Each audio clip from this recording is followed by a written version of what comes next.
The Alternative Digitalk. Real issues, real talk. Looking for a pair of shoes? Let's Up Stores has a wide range of selection for unisex footwear. We have the best quality of all brands at pocket-friendly prices, and we make deliveries countrywide. Just place your order or reach us on 0772 080090.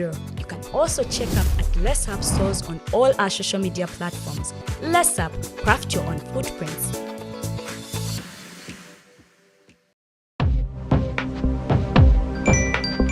Go to the church, though. Tawali man, what's up? Man, can you imagine people just dump everywhere? Someone drinks water and throws the bottle wherever. Come on, Rogers. What else do you expect people to do with an empty bottle? Simanya now, recorder.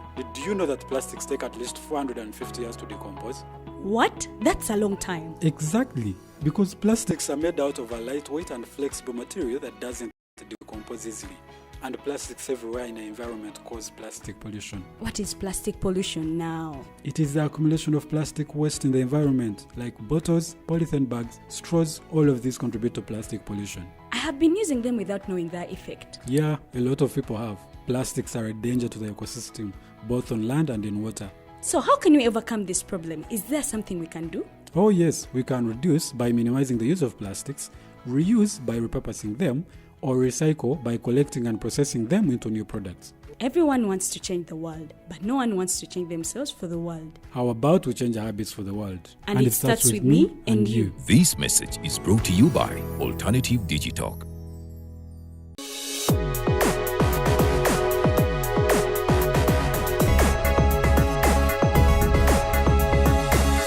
The Alternative Digitalk. Real issues, real talk.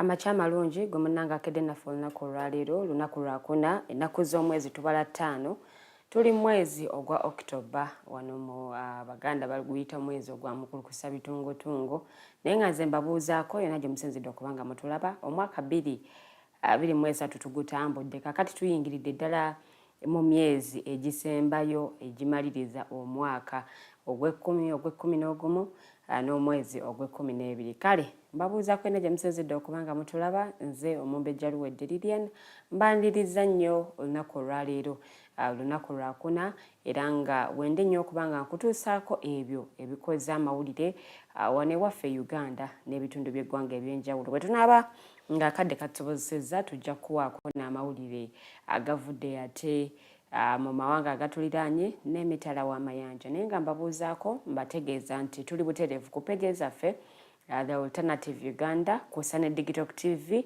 era nga nsaba busabi gwe wenna ayagala okumanya programs ze tulina biki bye tukola genda butereevu ku peege zaffe ezo osobola okubanga scrollinga n'olaba shows ennyuvu ate ennyingi ze tulina naye ng'ate ebyo bw'obivaako tukola n'ebintu eby'enjawulo gwalina omukolo gwonna gw'oyagala tuku live streaming bye tubikola ayina embaga oyagala tukwatira omukolo gw'obulungi ebifaananyi ebirungi byonna tubikola gwe wenna ayagala ate okukola book launch ebyo nabyo tubikola tukutegekera omukolo gw'obulungi ate naawe n'obanga osiima n'ebirala bingi nnyo bye tukola bw'obanga oyagala obanga weetaaze services zaffe osobola okugenda butereevu ku peegi yaffe ya The Alternative Uganda kuliko ennamba y'essimu eyo gy'osobola okubanga ate okubako omukulu anaagikwata ajja kusobola okubuulira biki bye weetaaga okubanga okola owulirize bulungi ate tusobola okubanga tutambulira wamu alina kyoyagala okulanga bizinesi oyagala giranga gireete tulangire wamu bizinesi tugikuba abantu mu maaso kale n'ensi emanye biki byokola naye nga bwe nkutegeezezza ku Facebook kwetuli nenga ku YouTube nako kwetuli nnyo The Alternative Uganda. So kusaba subscribing ku YouTube channel yaffe tugoberere ku mikutu emirala gyonna. Ku Instagram tuli The Alternative Uganda ne ku Twitter kwetuli nnyo at The Alternative Uganda. So tutambulire wamu tusobole okumanya ate bye tukola ate tusobole okubanga naawe tweyongera okumanya biki byoyagala tukukolere byoyagala tukyuseemu mu mpeereza zaffe n'ebirala ebigwa mu kkowe eryo. Naye nga ngenda kubanga mpitayitako mawulire mu ebyo ebimu byotasobodde kubanga ate olaba gwe tulabira obaoliawo mu bitundu by'eggwanga eby'enjawulo tasobodde kubanga olaba mawulire. Nze ngenda kubanga nkuyisizayisizaamuko otegeere ensonga nga bwe zaatambudde. Njala ntandike n'okwaniriza omusinga wa Erwenziruru Charles Mumbere kuno nno kwabaddewo olunaku lw'eggulo ate abantu okuva esadi eyo bakonzo babadde mu kwejaga lyabadde ssanyu na kucacyanca wamu n'okunyenya ku galiba enjole nga baaniriza omukulembeze waabwe ow'ennono ng'ono nno amaze emyaka egiwulira ddala 7 nga talinnya ate mu bwakabaka bwe. Kakati okuzzaako emabega mu mwaka gwali gwa 2016 ennaku z'omwezi zaali 26 omwezi gwa Museenene oba Novemba amagye kussa ne poliisi baalumba olubiri lw'omusinga Charles Mumbere era ng'eno waaliyo kuwanyisiganya amasasi abangi nnyo bakafiiramu okwali abasirikale ba poliisi kwaliko bannamagye abaalumizibwa okwo nno kw'ossa n'abakuumi b'omusinga abamu abaakafiiramu so nga ate waliwo n'abalala abakwatibwa. Omusinga yakwatibwa nga ennaku z'omwezi 27 omwezi ogwa Novemba 2016 era nga bwe yakwatibwa yasooka n'aggalirwa ate ku poliisi sayidi eyo oluvannyuma ono nno n'aggyibwayo ate n'aleetebwa eno mu Kampala yasibibwako ennalufeenya. Bwe yavaako eyo yasaba akyusibwe era ne bamukyusa ne bamugya ennalufeenya ne bamwongerayo ate mu makomera amalala. Muno nno yaggulwako emisango okulya mu nsi y'olukwe mulimu emisango egy'okutta n'okugezaako okutta n'emisango emirala era nga gino gy'abadde awera ennemba nagyo okumalira ddala ebbanga. Gye buvuddeko DPP oba Ssaabawaabi wa gavumenti ate yamuggyako emisango gyonna naye nga tannamuggyako misango omusinga yali yaweebwa bail era nga mu kuweebwa bail kwaliko obukwakkulizo obw'enjawulo bwali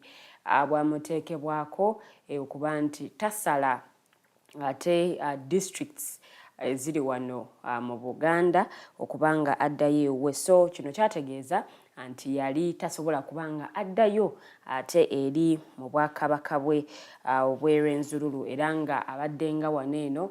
So kakati olunaku olw'eggulo byabadde bijaguzo ebyokumwaniriza era nga abantu bangi nnyo babukeereza nkokola okubanga ate bamulindirira. Abamu babadde ku nguudo, abalala babadde babadde basuubira ennyonyi okumuteeka weewaawo, n'abalala babadde ku golf course wabadde wategekeddwa omukolo ate ogw'okubanga bamwaniriza era nga abantu babadde bangi nnyo bamwaniriza mu bitiibwa nga bolaba ku screen yo. Abo be bantu essanyu lye baalaze mu kwaniriza omusinga oba mu kwaniriza omukulembeze waabwe ow'ennono. Olabira ddala nga kwabadde kucacyanca bano bwe bakuba eŋŋoma kwegamba buli omu yakoze ekisoboka okulaba nga ate ayaniriza kabaka we mu bitiibwa awamu n'essanyu eringi. Naye kale awo nawo nga nkyali ku nsonga eyo yennyini omusinga yayogeddeko ne media house emu naye nga mu kwogera kwe yategeezezza nti embeera gye yayitamu mu kiseera ate bwe yali nga ali mu busibe oba emyaka 7 gy'amaze mu busibe yategeezezza nti tajagaliza mukulembeze yenna wannono kubanga agiyitamu era n'ategeeza nti ebintu tebyali byangu ate era ng'ebyasinga okubanga bimuluma kwe kuba nti amagye gaalumba olubiri lwe olwo nno abantu abamu ne bakwatibwa ate n'abalala ne battibwa era ekyasingira ddala ate okubanga kimuluma kwe kubanga yagaanibwa okudda mu lubiri lwe era n'ategeeza nti bino byonna kaakati biweddewo era nga asobola okuba nga yeeyagala ekyo nno kye walabye ekyokuba nti yasobodde okuddayo ate mu bwakabaka bwe naye ng'eno yagenze otuukayo olwali olubiri nga gafuuka matongo naye nga bagezaako okukola ekisoboka okulaba nti baluzaawo era abakulembeze ate ab'enjawulo bawanjagidde gavumenti okubaako kyekola okuzzaawo olubiri luno olw'ensonga nti bo bennyini ate be baalukuba ne luba nga luvaawo.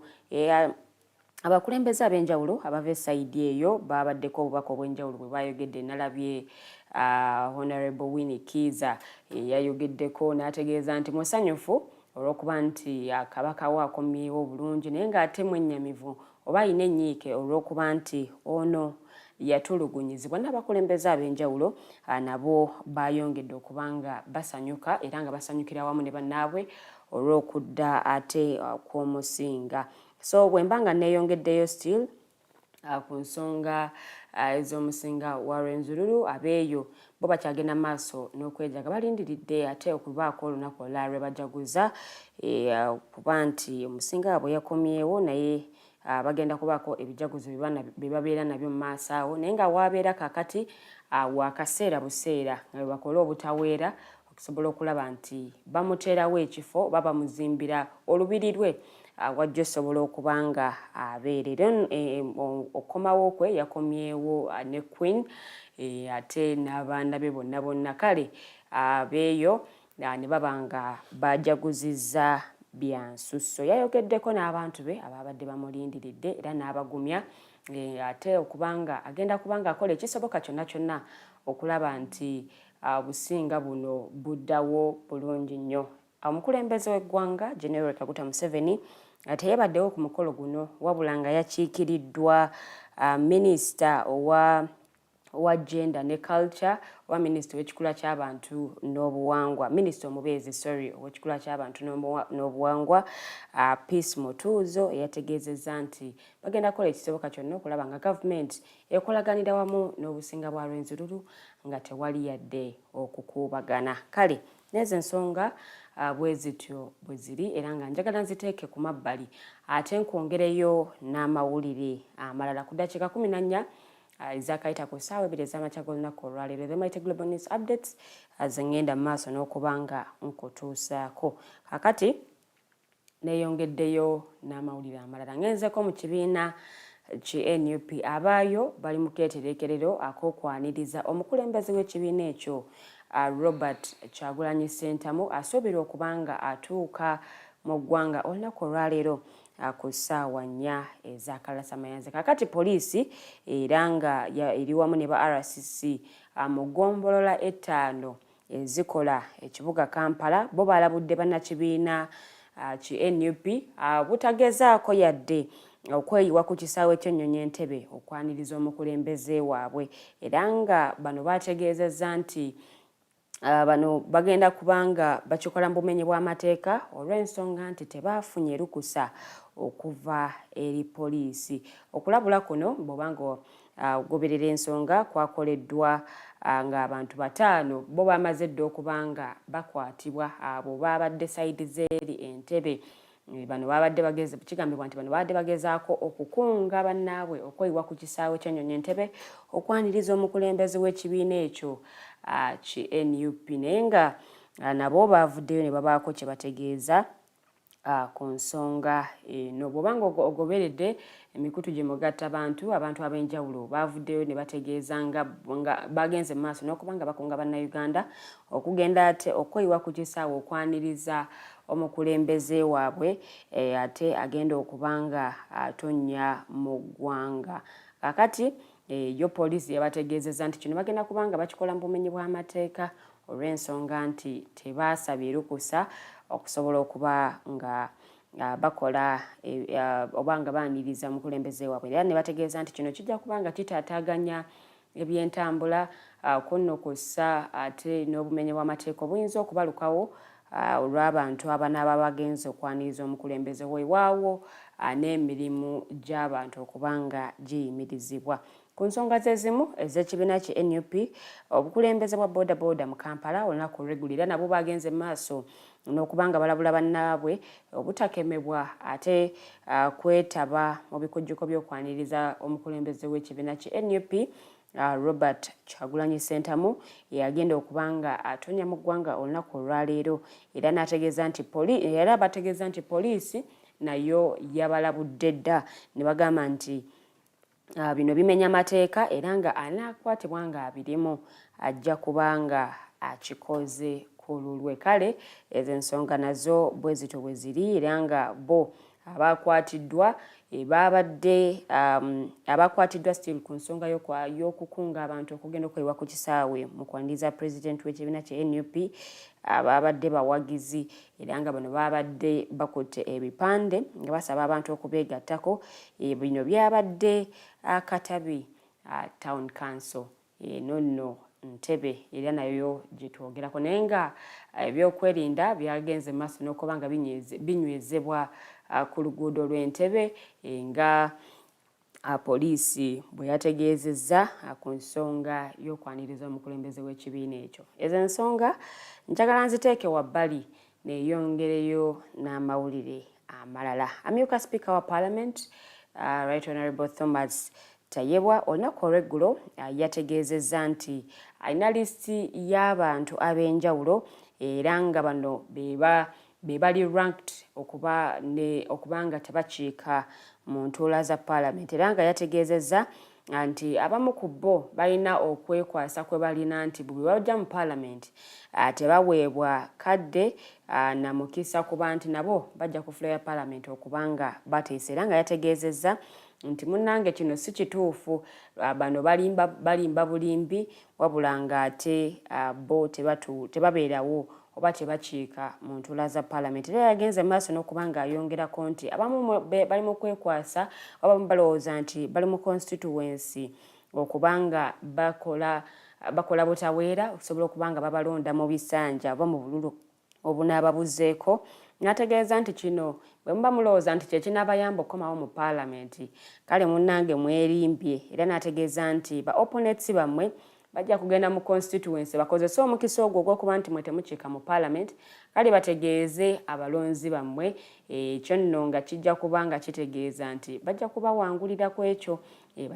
Bajja kujja bagambe nti omubaka wammwe gwe mwatuma mu Parliament atayimirirangako ku fulo yadde okubaako kyateesa naye nga ate golowooza nti okubeera mu constituency kyekinakuyisaawo. Kale n'abasaba okubanga bakomawo ate abakiike mu Parliament bateese ne ku nsonga eziruma abantu be bakiikirira wabula nabo ababaka batabukidde baminisita ba gavumenti be bagamba nti babaleetedde okukyayibwa mu bantu olw'ensonga nti tebakola ku nsonga ze baleeta mu Parliament era nga bagamba nti kumpi buli bwe baleeta ensonga baleeta ensonga zezimu naye ng'ate okuzikolako lutalo. Era wano omumyuka wa Speaker yayitiddewo ensisinkano ez'enjawulo ate okulaba nga ensonga eno nayo ekolwako. Kale ensonga za Parliament teziggwa malojja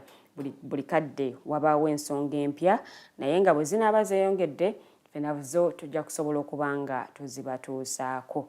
Ngenze maaso ate n'amawulire amalala. Kakati mu kibiina ki Democratic Party abamu ku batandisi b'ekiwenda ekyabavubuka abangi kye bamanyi nga Uganda Young Democrats batandise ate kaweefube okuba nga banunula ekibiina kyabwe kiddipi era n'okuddamu okuba nga basimba emirandira gy'ekibiina kino okwetooloola eggwanga lino lyonna erya Uganda. Era nga bano abadde beenyumiriza mu kiwayi kino nga bagamba nti kyesitudde abakukunavu bangi nnyo ate wano mu ggwanga era nga bategeezezza nti okukireka okusaanawo kubeera kulyamu lukwe eri abo abakitandikawo. Mwabaddemu abakulu ab'enjawulo nalabyeko Dr. Lurume Bayiga yabaddewo okusobola okulaba nti kaweefube ono bamutukiza buto era nga bagezaako okulaba nga balwanirira ekibiina kyabwe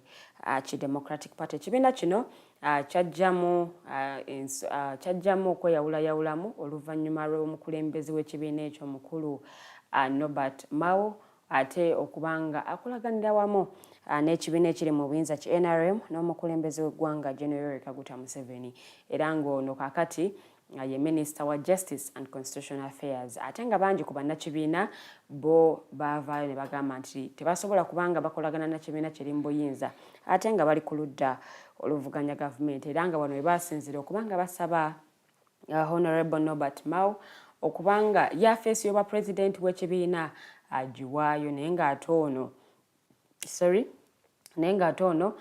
ye alagira ddala nti omumuli akyagulina era nga akyagenda mu maaso n'okutwala ekibiina mu maaso. Ensonga ezo ez'ekibiina ki Democratic Party njagala nazo ate nziwummulizaawo neeyongereyo ku nsonga endala. Olukiiko olw'obulabirizi lwo lwazizaayo ensonga y'okulonda omulabirizi w'ennamirembe omuggya era ng'ono agenda kubanga addirira Right Reverend Wilberforce Kitoluwalira. Ono agenda okubanga awummula mu Desemba w'omwaka guno. Kakati ko akakiiko akasunsuzi kasabye okuddamu okubanga keekenneenya n'okwetegereza ate omulabirizi agenda okubanga addira Right Reverend Wilberforce Kitoluwalira mu bigere era nga balangiridde omulabirizi omuggya owa East Busoga ng'ono agenda kutuuzibwa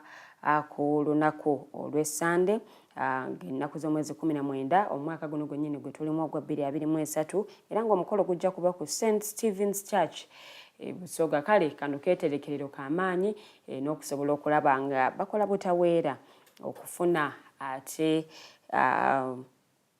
omulabirizi agenda okudda mu bigere bya Right Reverend Wilberforce Kitoluwalira agenda okubanga awummula ate mu Desemba w'omwaka guno. Ku ddakiika 23 ezaakayita ku ssaawa 2 ez'amakya g'olunaku olwaleero, the Mighty Global News Updates zogenda mu maaso n'okubanga olaba. Nze Omumbejja Luwedde Lilian neeyongerayo ate n'amawulire amalala ate nkutuuseeko ebimu ku ebyo byotasaanidde kubeera nga osubwa naye nga okwagala okutegeeza olunaku olwaleero ye World Teachers Day era nga theme egamba the teachers we need for the education we want, the global imperative to reverse the teacher shortage.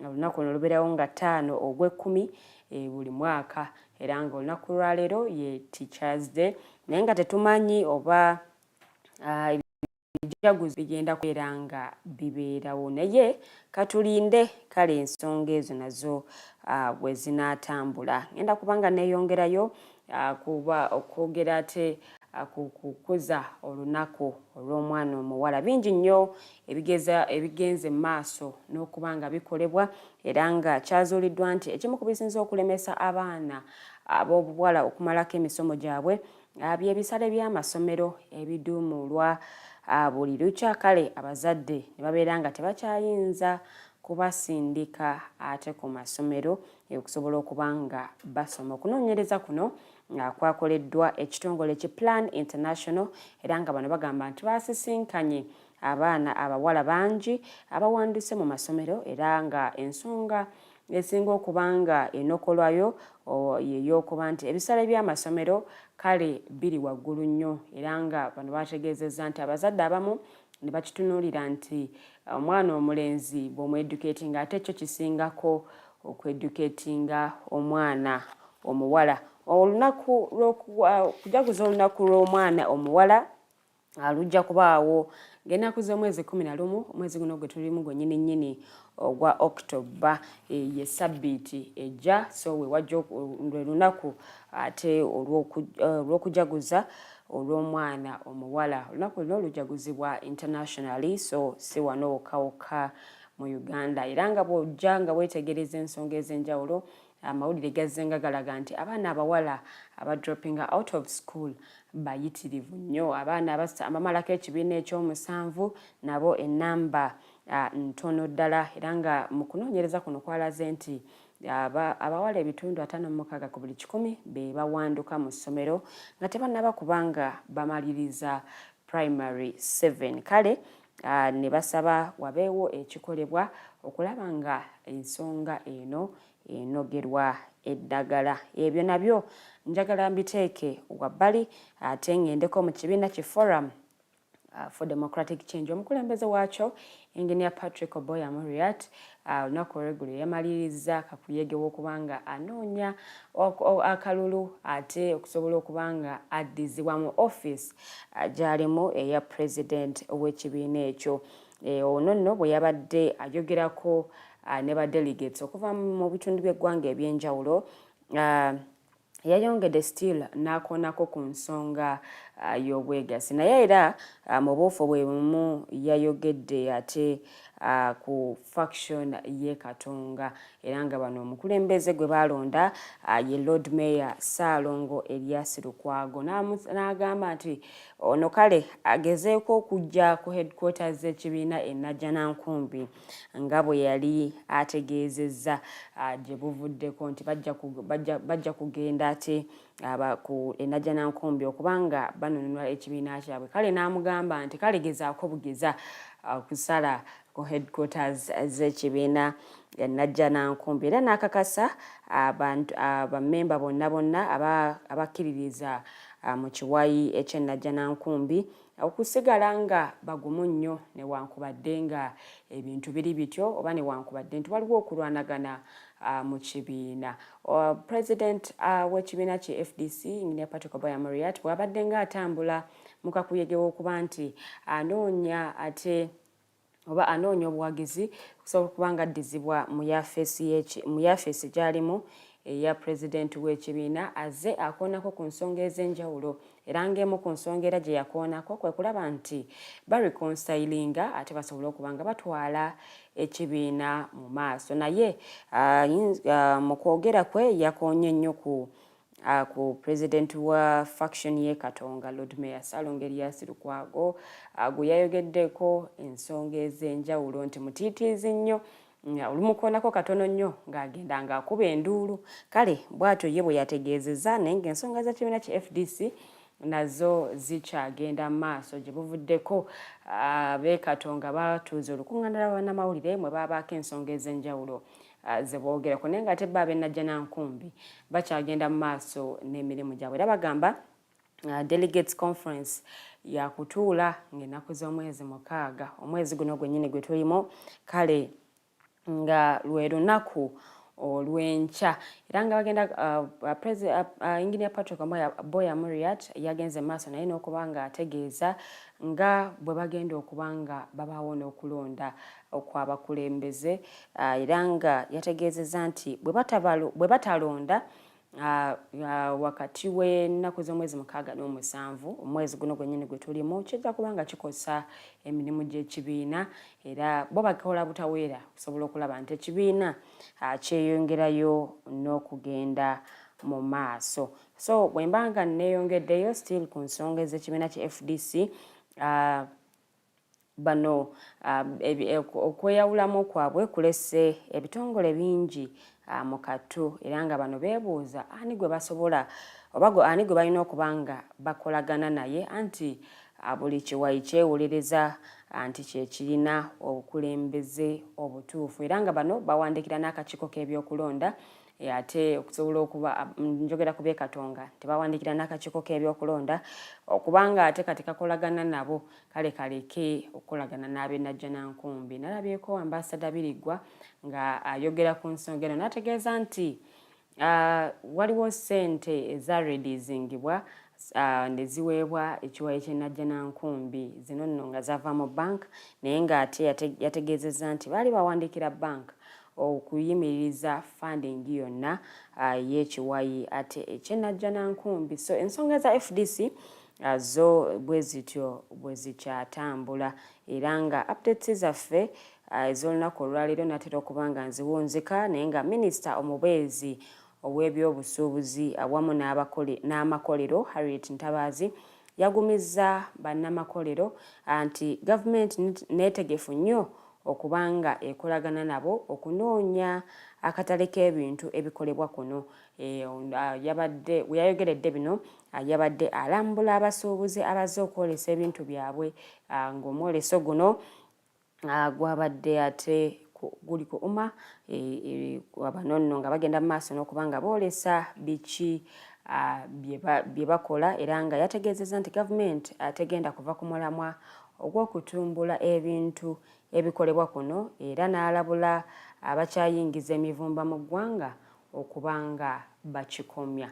Updates zaffe njagala nzikomye wano ku ddakiika 31 ezakayita ku ssaawa 2 ez'amakya g'olunaku olwaleero. Nze Omumbejja Luwedde Lilian, tugenda mu kuwummulamuko katono nnyo. Bwe tukomawo Mighty Drive egenda kubanga egenda maaso, era nga eno in-house Thursday era etandise olunaku olwaleero. Tugenda kubanga tukubaganya ebirowoozo ku nsonga ez'enjawulo ate zotasaanidde kubeera nga osubwa. So bwe tuwummulamu ne tukomawo Mighty Drive egenda kubanga etandikirawo wennyini. Kale katuwummulemu ate tukomewo tweyongereyo.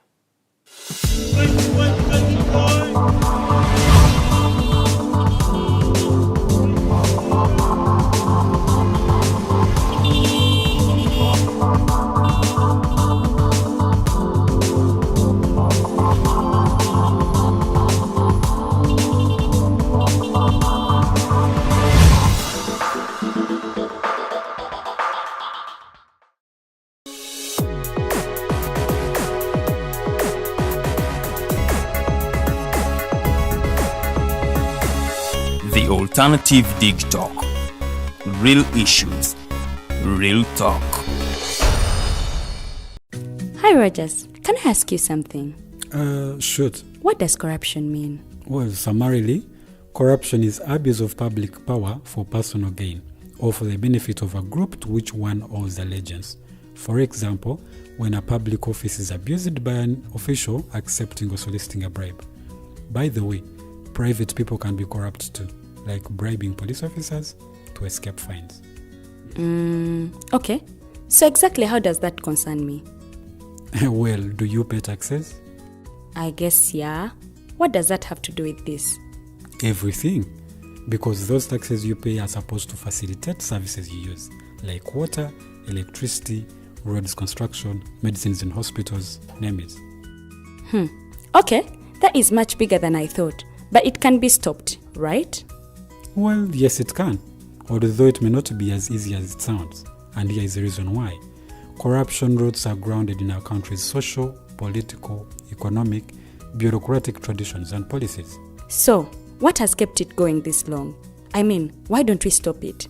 Well, the main reason why it has been here for so long is because institutions are weak, either as a result of poorly defined ethical standards of public service, weak administrative and financial systems, or ineffective watchdog agencies. What can we do to stop it? At a national level, we must focus on strengthening the independence and effectiveness of public institutions that fight corruption. At a personal level, we must commit to never giving a bribe. I promise I'll never give a bribe. Well, that's a great decision you have made. Me and you now have to spread this message to all our friends. If we all do our part, corruption will be normal. This message is brought to you by Alternative Digitalk. Looking for a pair of shoes? Les Hub Stores has a wide range of selection for unisex footwear. We have the best quality of all brands at pocket-friendly prices, and we make deliveries countrywide. Just place your order or reach us on 0772 08 0090. You can also check up at Les Hub Stores on all our social media platforms. Les Hub, craft your own footprints.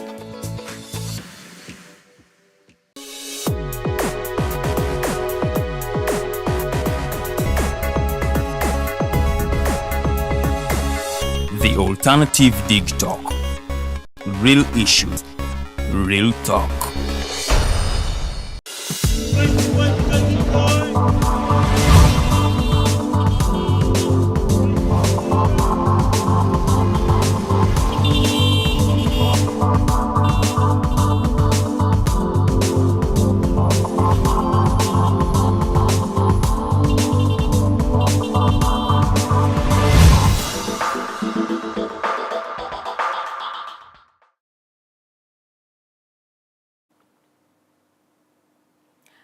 Wasuzote Munnanga naffe olunaku olwaleero olunaku lwakuna The Mighty Drive ye program gy'ogenda maaso n'okubanga olaba nze Omumbejja Luwedde Lilian mu studios situddemu bw'omo andimu n'abakulu omukulu Rogers Tulyahabwe n'omukulu Kato Tumusiime kale bwe tugenda okubanga tukola program olunaku olwaleero ensonga nnyingi nnyo ziriwo olunaku olwaleero olunaku lwa Basomesa naye mulamwa oba theme etambuliddwako olunaku olwaleero egamba the teachers we need for the education we want. The teachers we need for the education we want.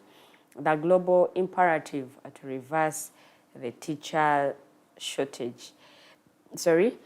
Gwe mulamwa ogutambuliddwako olunaku olwaleero naye nga tugenda kuba twogerako ku nsonga ey'abasomesa katono nnyo kw'ossa n'ebyenjigiriza ate oluvannyuma tubeeko ensonga ez'enjawulo ze twogerako.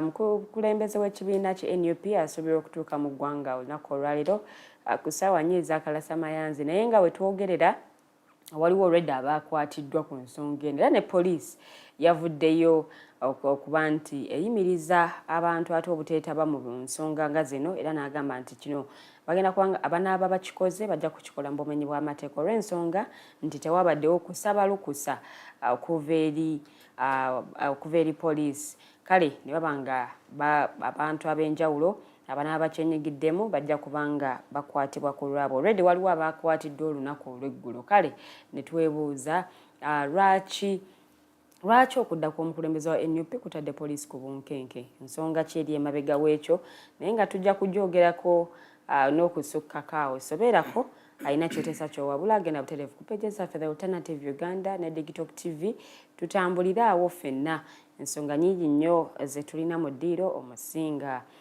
yazzeeyo ate mu bwakabaka bwe kale okusobola okuba nga akulembera abantu be lyabadde essanyu jjereere naye nga ebyaliwo mu 2016 abamu tebaagala kubyogerako olw'ensonga nti bibaleeta ennyiike n'ennaku naye kale tutambulire awo mpolampola okutuuka ku ssaawa nnya we tunaawunzikira show yaffe ey'olunaku olwaleero abakulu okabatulamuseeko then tutandikire awo wennyini kantandike ne kanso alamuse ku batulaba.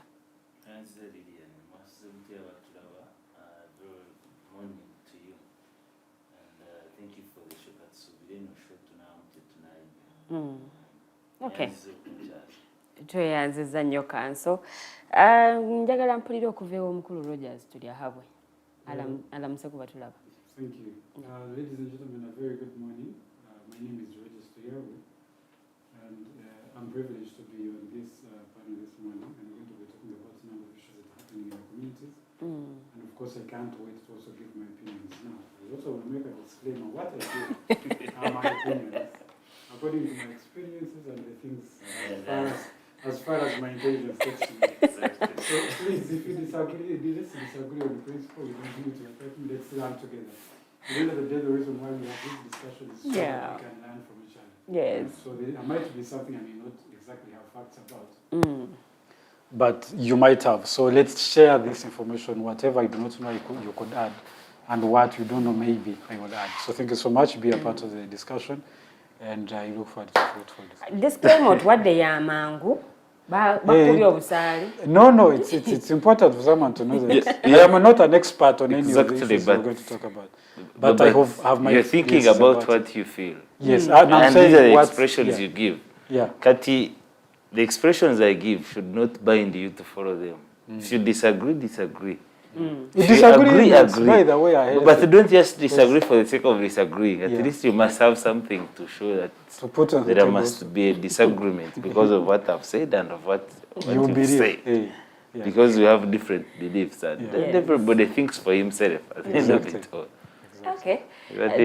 Disclaimer nzagadde buli omu ebintu bino abyejjemu ndowooza nange ke kaseera kekamu ke mba nkozesa nange mbyejjemu mbiviiremu ddala so byengenda okwogera bya mutwe gwange bya ndowooza zange mbyogera nga nze naye kale Uganda tugenda kuba nga tukuza emyaka 61 egy'obwetwaze olugendo luno lubadde luwanvu Dolina limpuleza State of the National Address omukulembeze w'eggwanga atutottolera yewe yakwatira obuyinza biki ebyaliwo biki bye yasangawo naye nga tetunatandika kwogera mu kifaananyi ekinene Tekade tsoke tukoneko ku nsonga y'ebyenjigiriza. Olunaku olwaleero akageri ke luli nti lunaku lw'abasomesa.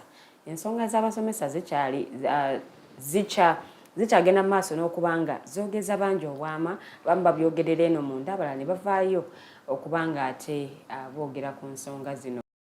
Awo wennyini ndagalira ate tutandike okubaganya ebirowoozo. Njagala tutandikire ku nsonga y'abasomesa ku lunaku luno olw'okwefumitiriza ku lunaku lw'abasomesa mu nsi yonna. Njagala ntandike naye Rogers Tulyahabwe.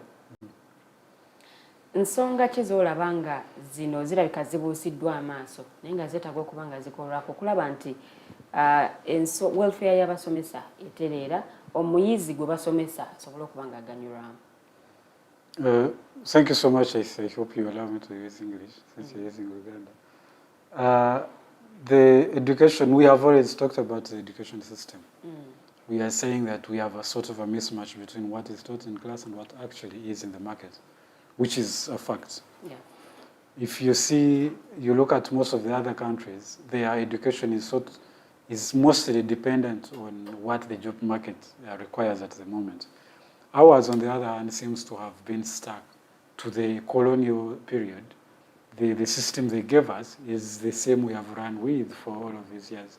So for one, I think there's better we can do, but I'm also glad that the UNEP that is sitting this year, one that is, by the way, is going to begin, I think, is it next week or the other week?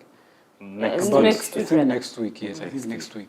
Apparently, they are the last ones who are going to do that set of secondary education exams, because the ones that are coming after them have progressive assessments from senior one.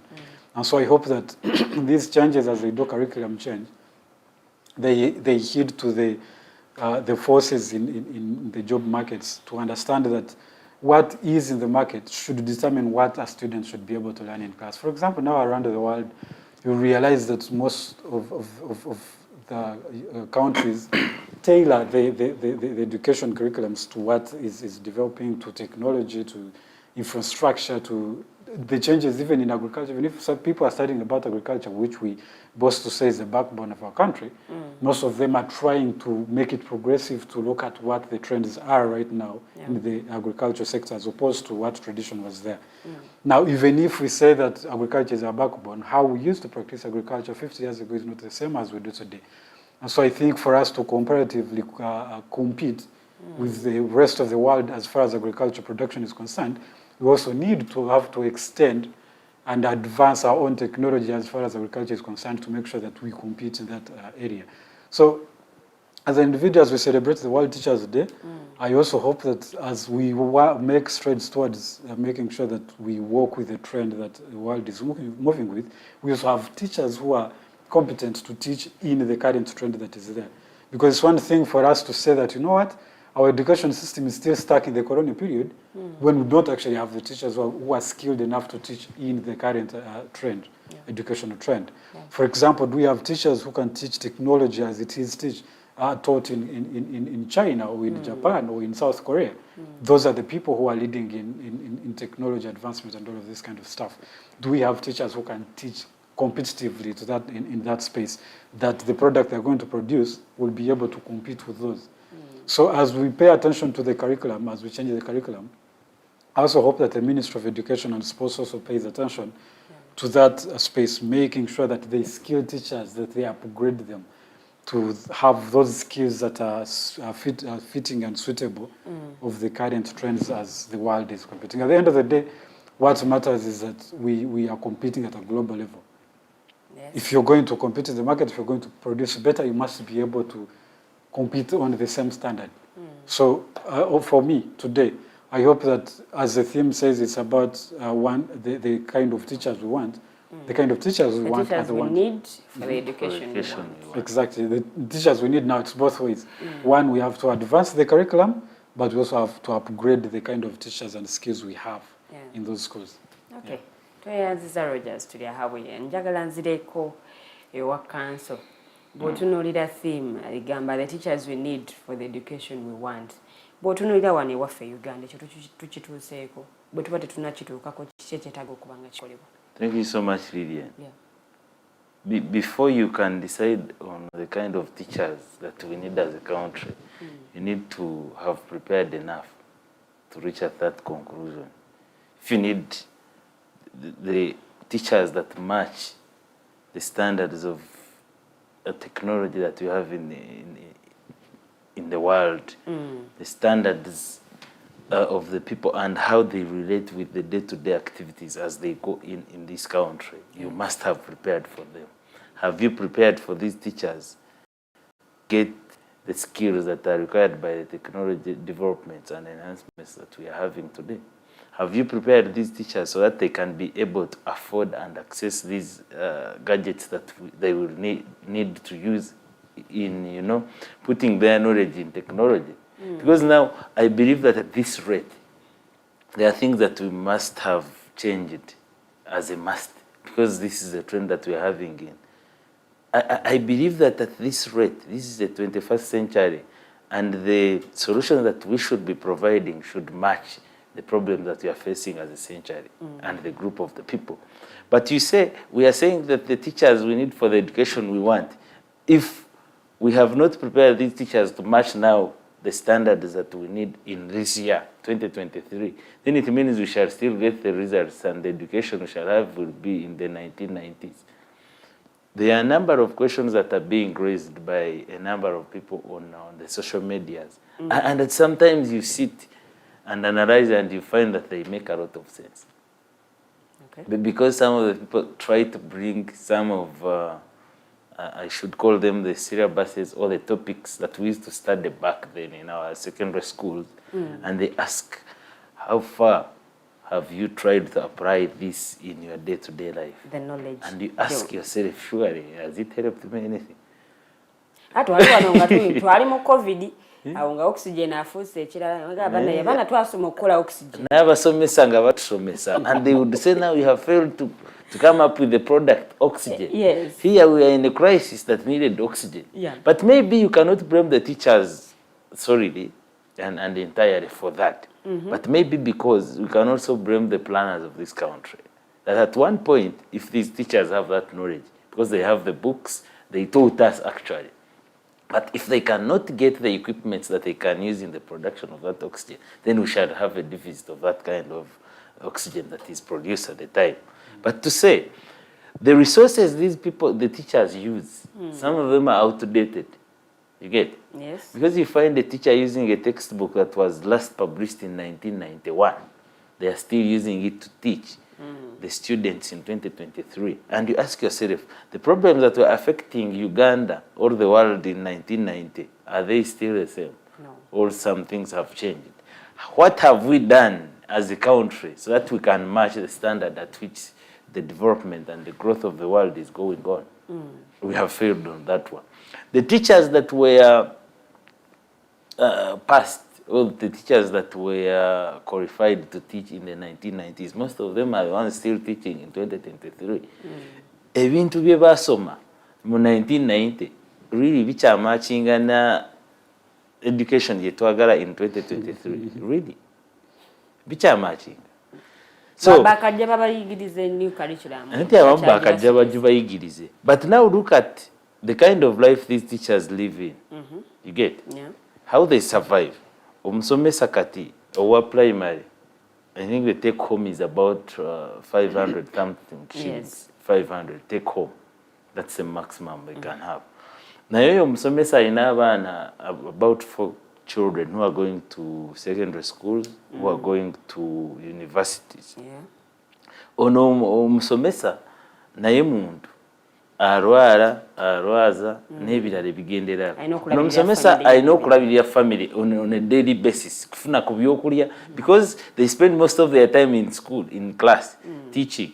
Kati ono omusomesa alina that kind of need byalina providing the families.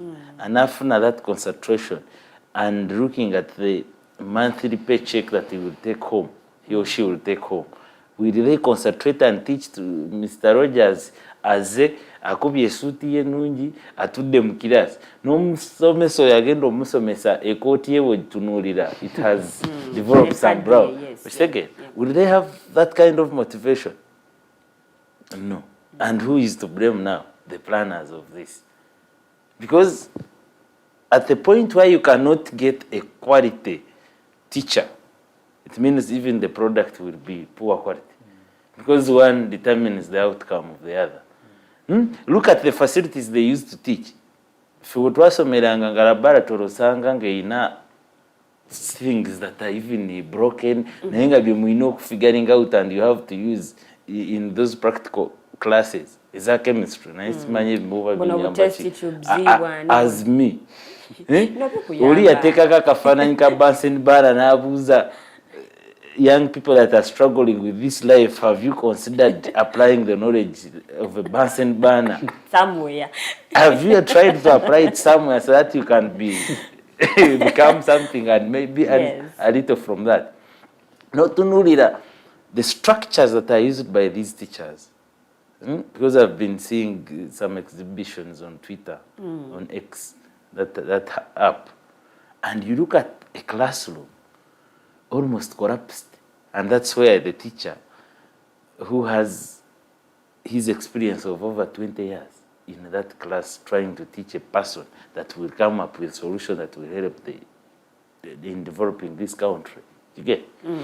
Students that are sitting under the mango tree, and those are the people you expect them to come and now compete with the people that are studying maybe from Rwanda, from Kenya, and from China, because our competition is not based on East Africa alone, but it's worldwide. Yeah.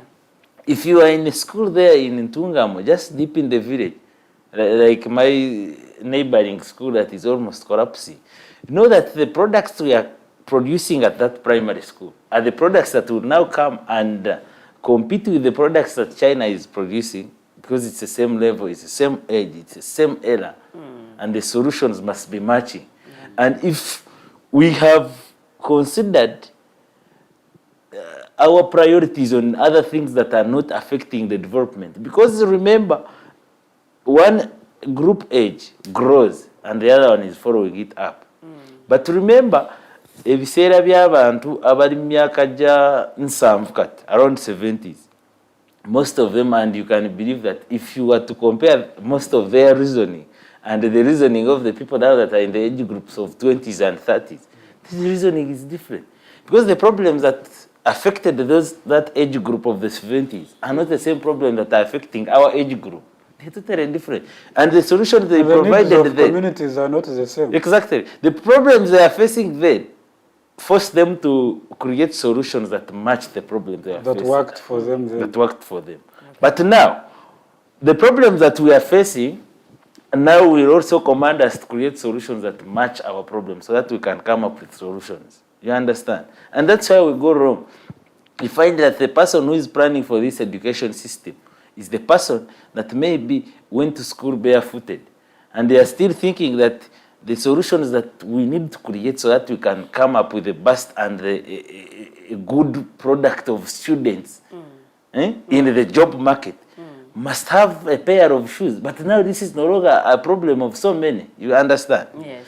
The teacher that was, the person that is planning for this country is the person that was attending a primary school.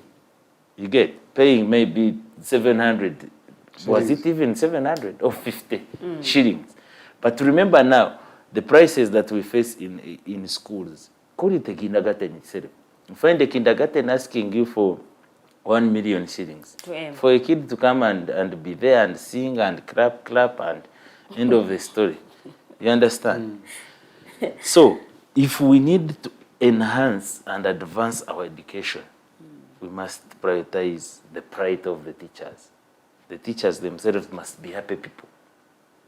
Now this regime is creating discrimination among the teachers, that they are prioritizing the science teachers themselves. And ignoring the arts teachers. And this brings the question that when you become a science teacher, does it qualify you to be a scientist? Do you become a scientist at the end of it all?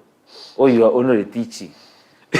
You get? But even the ones we have capitalized on, the science teachers, what is it that we have done in that area? Exactly, what have because they I done don't see anything that calls for... Basomesa kakati okubanga basomesa bana sciences n'abaana okusoma sciences. enamba okweyongera because kati tuli mu katubagiro enamba y'abasawo. That's okay, but then what are we doing about it apart from kubagazisa? What is it that they are doing that is changing? But tumala okubagazisa tunazaako ki what next after bamaze okugisoma the science courses bamala ozisoma sibe bagenda of still we have seen intern doctors striking each and every day because they are not deployed anywhere. It means that agenda n'atuula n'abala and plan that the scientists must be prioritized babawe effe ebyokumwanjo. They are planning bwe tumala obbaweza ne bawera bangi tunaabakolera ki. That's even where we go wrong at the end of it all. We have people that are qualified but they are just there tebalina nawakukolera and that's a very big problem. Okay. And just a little bit if I may add. The problem with that is the funny thing is our lack. We have doctors who do not have jobs, and then we have those who have jobs have a patient ratio of 1 to 20. Is it 20,000? The other day there was a friend of mine, doctor, who was here, who is also about to be an intern, Michael, and he was telling me that the thing is, a lot of people don't have jobs in that space, but we lack doctors. So I don't understand what is the problem. What is the problem exactly? So if we are talking about the education sector, all of these things have to be factored in. I was speaking to a friend of mine, he's Kenyan, and he was telling me how they are trying to change the education system sort of to be skill-based. Like if, for example, someone or a kid has more interest in a particular thing, they skill them in that particular thing, they nurture that all the way. Now, maybe, so if you look at that, you think that's a country that's thinking progressively. Yeah. That's changing depending on the needs of the communities. Now, maybe I am being unfair. Kenya might be strides ahead of us. We will go to Rwanda. Rwanda is if you look at people who are coming to Africa right now, there are chances they'll go to Rwanda and not Uganda. Not Uganda. Rwanda has about, now, 2023, about 14 million people.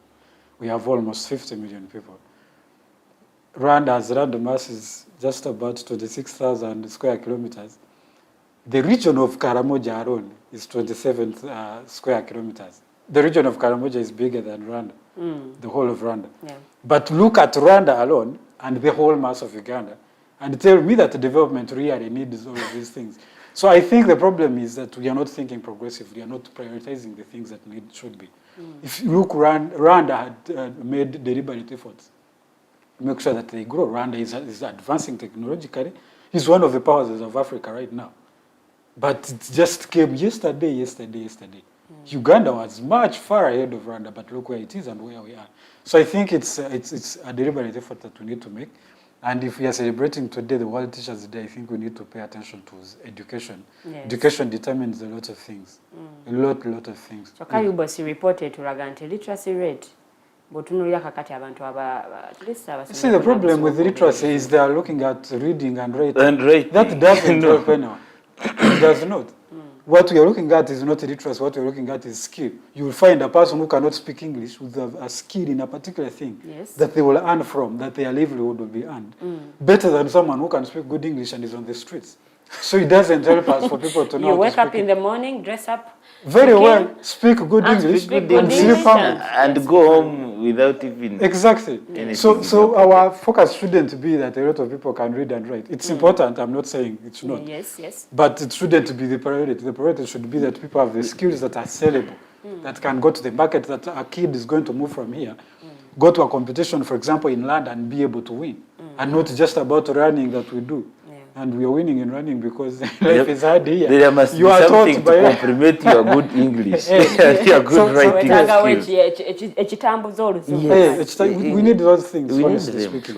So for me, I think the focus should be about the skills, not the literacy rate, surely, for me. Yeah. I think as much as it's important, it's not the priority. It shouldn't be. I'd also love to compliment on the issue of teachers. Olunaku Luwedde turefumitirizaako. Tubeke ensonga ez'enjawulo, nsaba gavumenti ebeke ensonga ez'enjawulo zeekwatako. Abasomesa mu masomero ga gavumenti bw'otunuulira amasomero gano engeri gye gafaananamu ne products z'abaana abamu abavuddemu. owesanga nti omwana ono akompitinga ne baana banne abava amasomero ga private naye ng'ate eri gy'agenze tafuna services alina kubanga afuna olw'ensonga nti welfare y'abasomesa si nnungi ate kati ne tujja tuba nti abasomesa ba sciences bali prioritized ate ng'aba arts balekeddwa ebbali kino kigenda kubanga kireetera abasomesa abamu okwesulirayo gwa naggamba nti munnange akageri kekiri nti sikyafuna ssente nnyingi akageri kekiri nti owa science yafuna kukyali ssente nnyingi ndowooza yalina osinga okukola nze owa arts ne bwembeera nga neeyagala bweyagazi edda abasomesa amasomero gano aga government babangawo ne teachers quarters at least naye kati these days it's a different case nti wesanga ng'omusomesa ono afuna ssente ntono naye ng'ate ebyokukola bingi alina abaana ab'okulabirira alina ennyumba ey'okusasula alina okwebeezaawo nga mu bulamu obwa bulijjo ate era n'omusuubira okubanga alina n'akasente kagenda asevinga kye ku mitwalo 5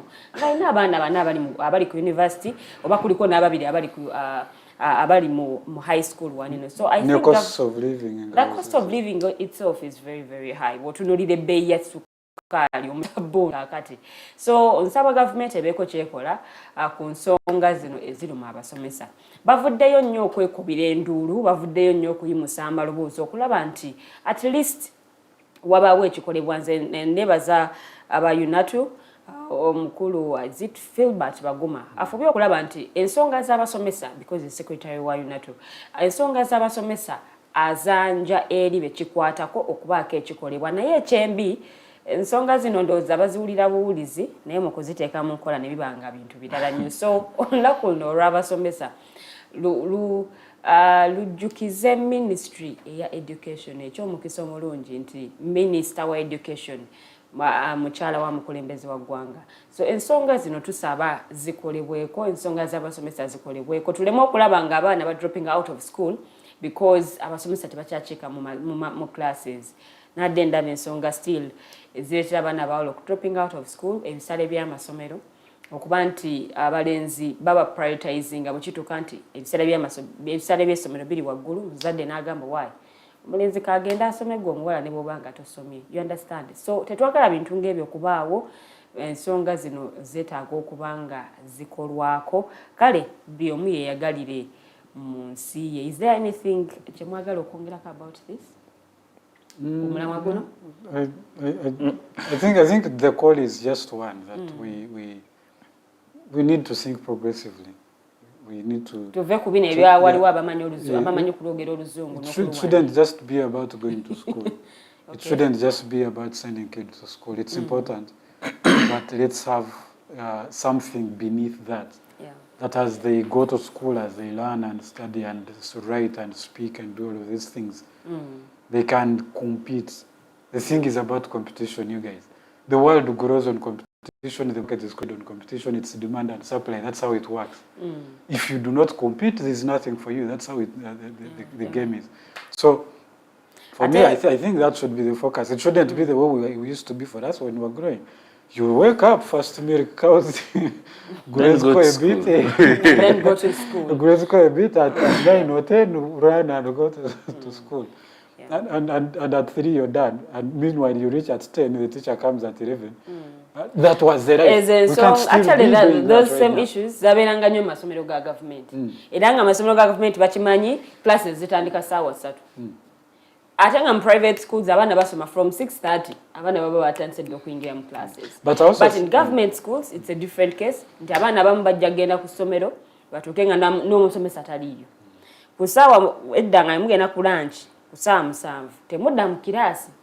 Mumaliriza lunch ne musigalawo nga bwe muzannya ne munyumirwa bwe buwungera nga babatanga mudde waka. That is the end of the day. Now that is a kid competing n'omwana asoma from 6:30 n'asoma n'agenda mu break n'adda mu class n'agenda mu lunch n'ava mu lunch n'adda mu class n'ava after lunch ajja kudda regular asoma evening preps bakola ebibuuzo bye bimu.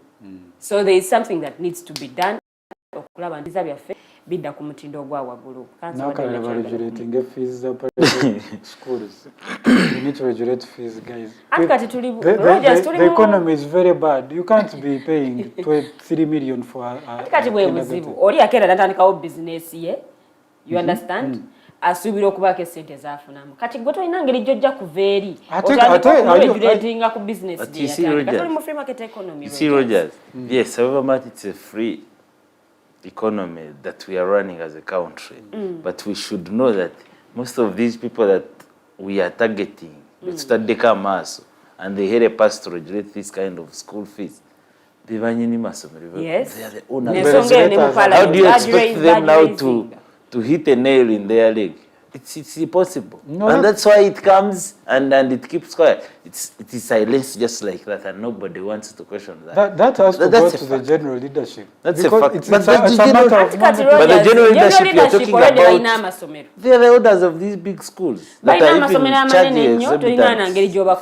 Yes. That's where the problem is. And plus, there is something you talked about, government-aided schools. You know, some of these things keep the word ABCD primary school government-aided, but sometimes we don't see the aid and where it goes and what it does, and those are facts. In those schools, that's why you find students report katugambe baze kusomero sawa bili.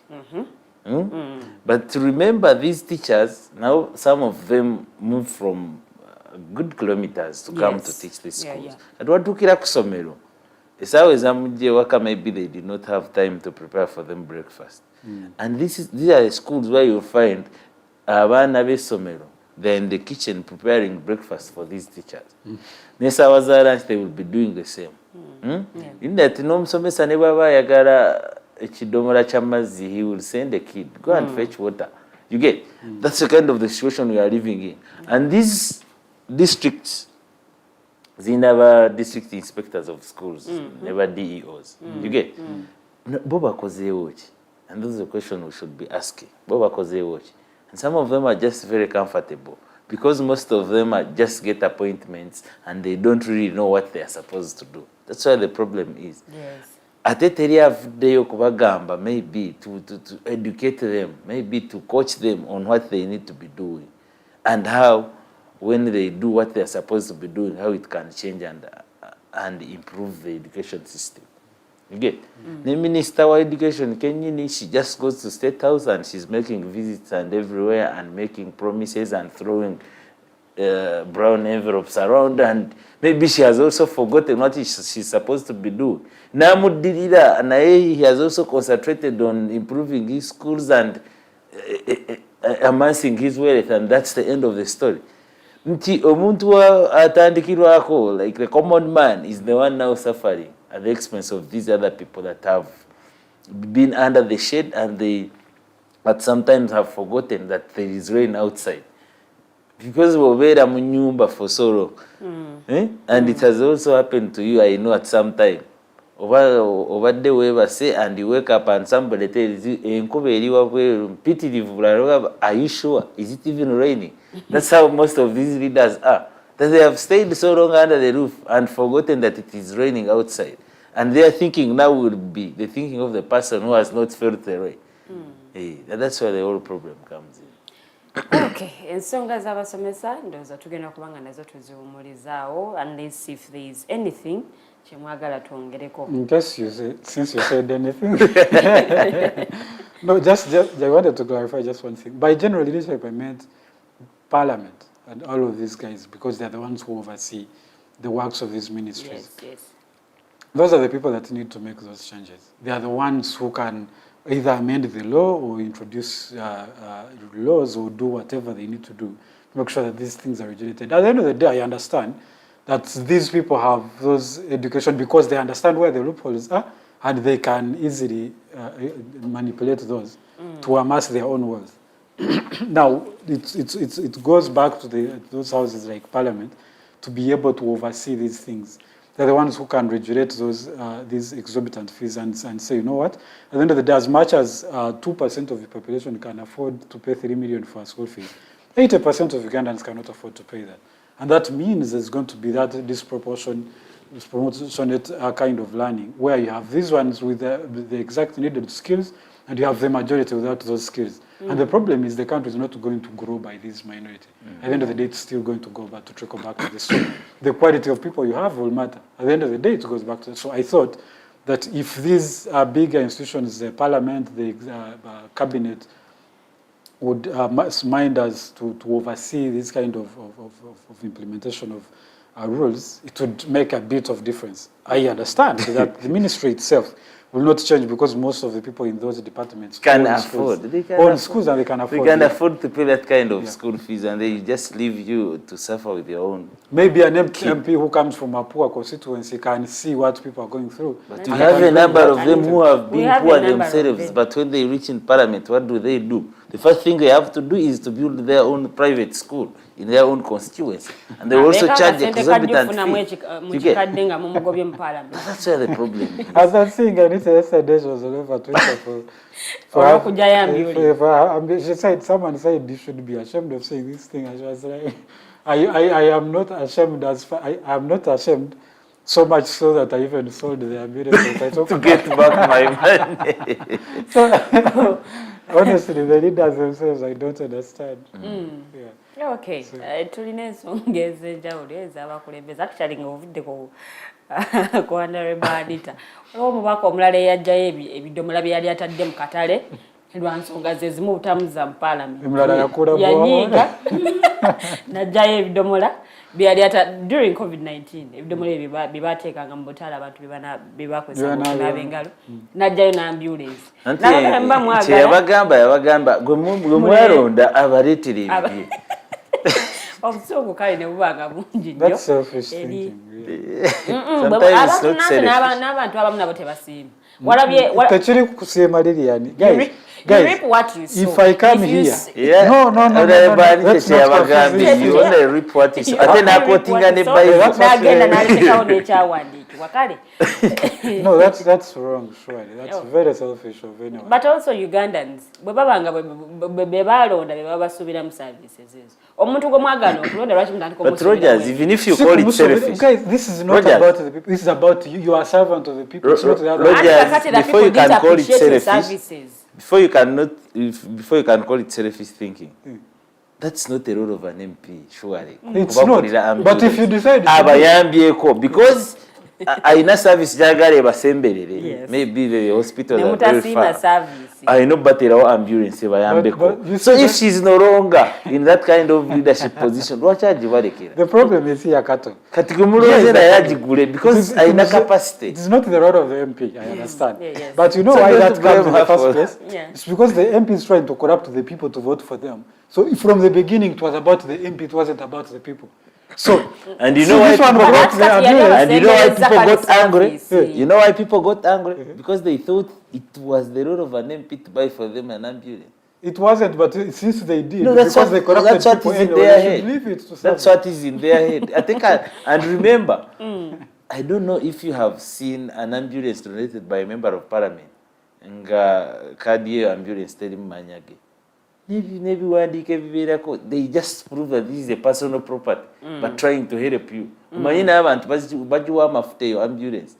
Ne driver jivuga, you have to kubawa yo kasente so that they can work for you just on time. To me, that's a personal property. Yoyo mbaka. Yadaba mwa balimba twabakulida ambulance. Nego gijogere gisabe nga toina na za mafuta turaba banajikuweza.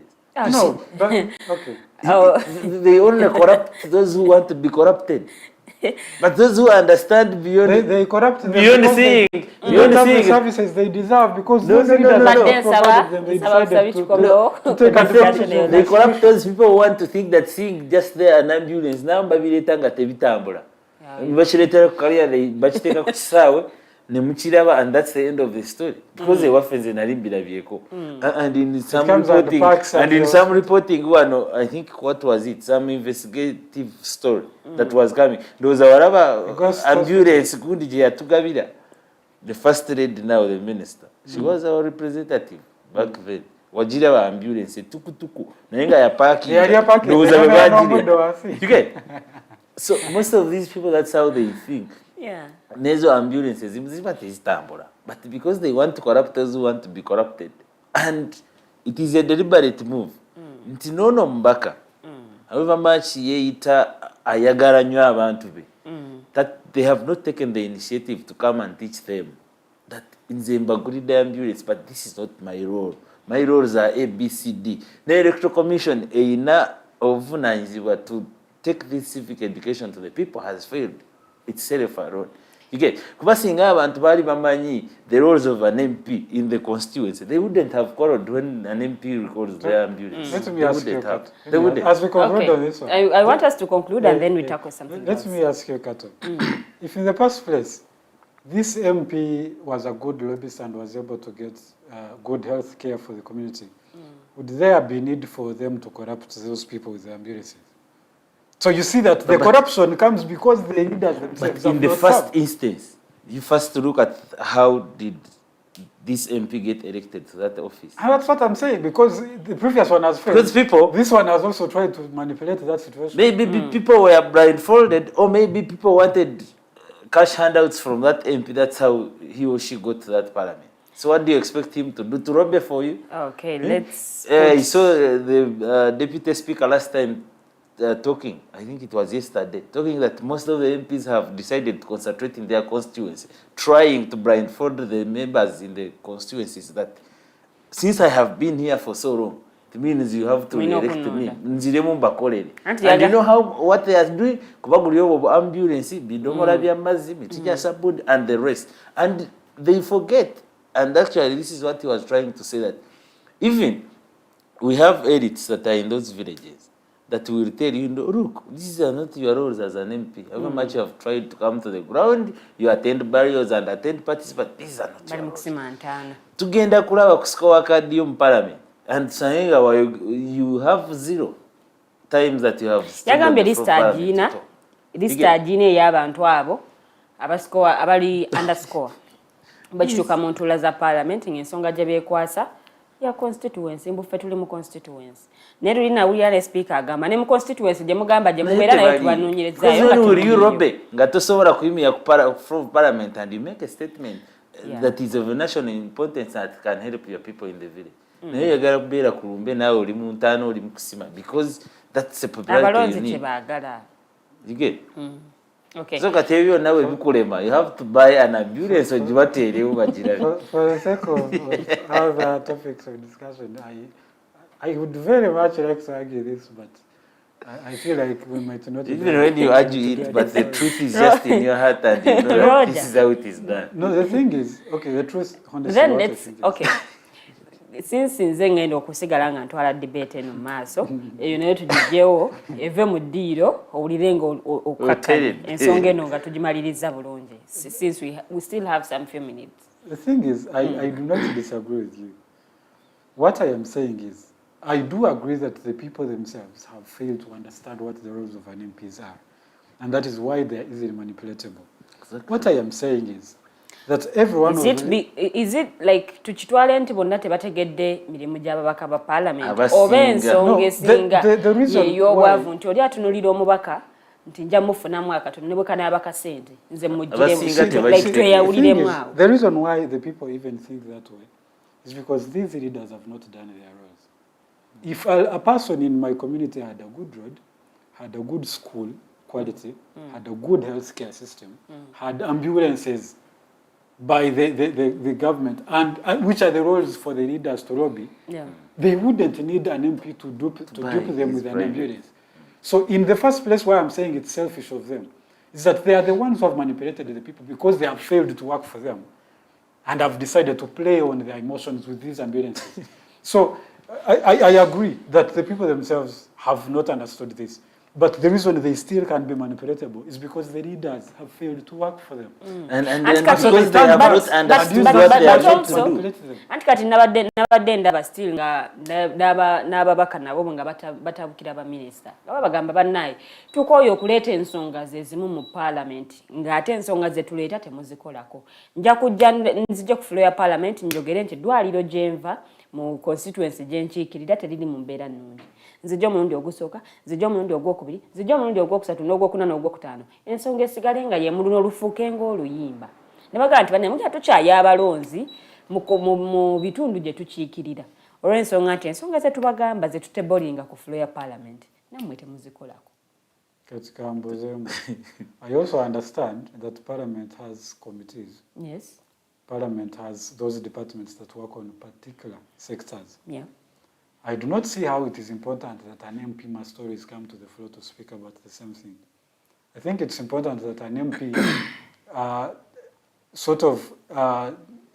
allies with the people in that particular sector and says, for example, it lobbies with the fellow MPs and says, what is the common problem you have in your constituency? It's this. What is yours? It's this. So if you have 20 of us, we go to, for example, a Minister of Education and Sports and says, we according to this and that research from all of us, this is what the problem is, and we think this is how we cure it, then have that convince that minister to be able to respond. I feel that would be much easier.